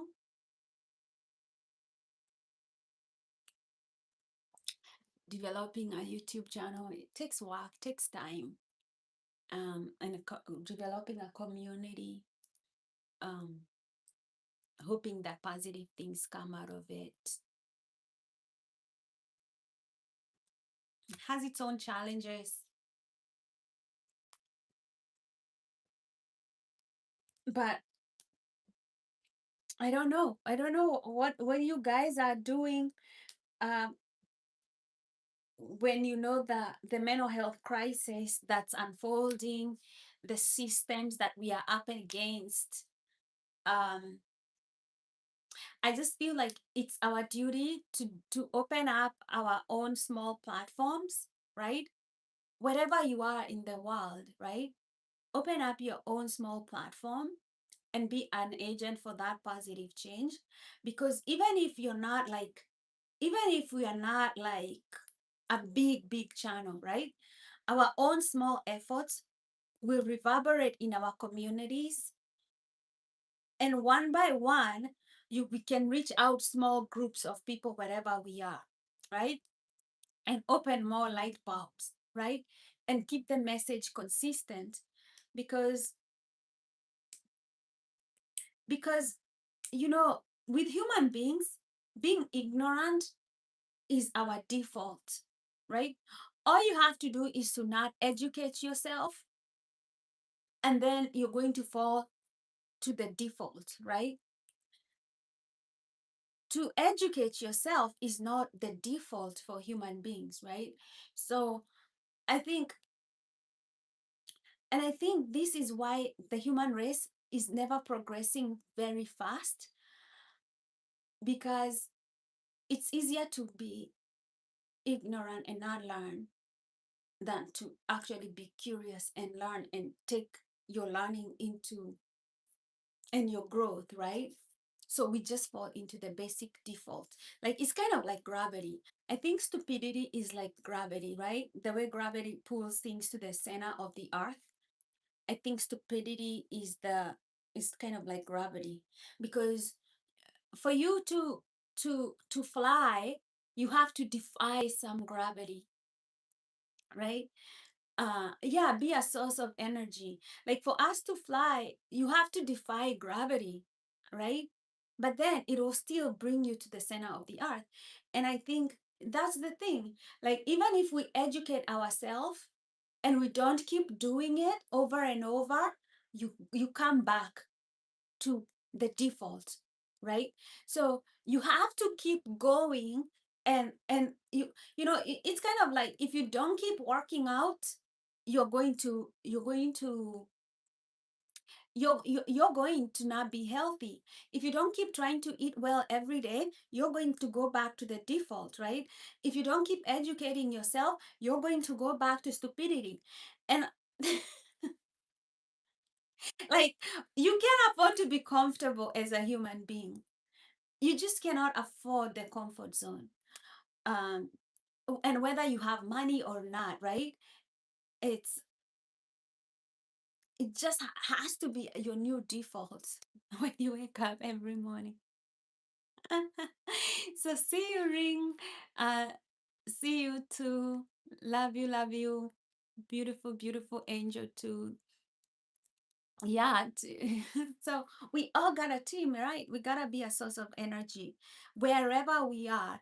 And some of the things I say, I know people will disagree with me on my channel, right?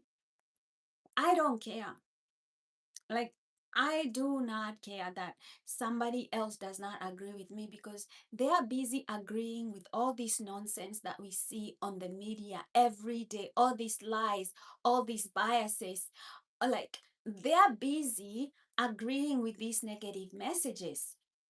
There's nobody out here disconstructing these messages, because a lot of people, they fear somebody somebody like, they just fear the friction. They fear that, oh, like, I'm not being liked, I'm not being loved, I'm like, this is not the popular opinion, right? Like, I'm past the point where, like, I just have to have the most popular opinion. I know I will not, because in a system where people like comfort, right? They don't like to be discomfort. Like, they just want to go with a certain narrative, and they want you to believe that narrative, even if it doesn't suit you, even if it's not true, even if it's against your well-being and it's false, right? They want people to believe those false narratives. I will not. I believe human beings can do a better job, right? Human beings are smart. They can do a better job of deconstructing and learning. Um, yeah, so I will not agree for the sake of agreeing with somebody. um, yeah, Paulo, nice to see you here. So we're just ending this live today. So I'm just gonna say the blessings and then we're gonna go. May all living things be happy and live with a joyful heart.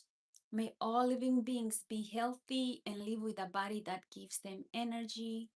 May all living beings be safe and protected from all sorts of inner and outer harm.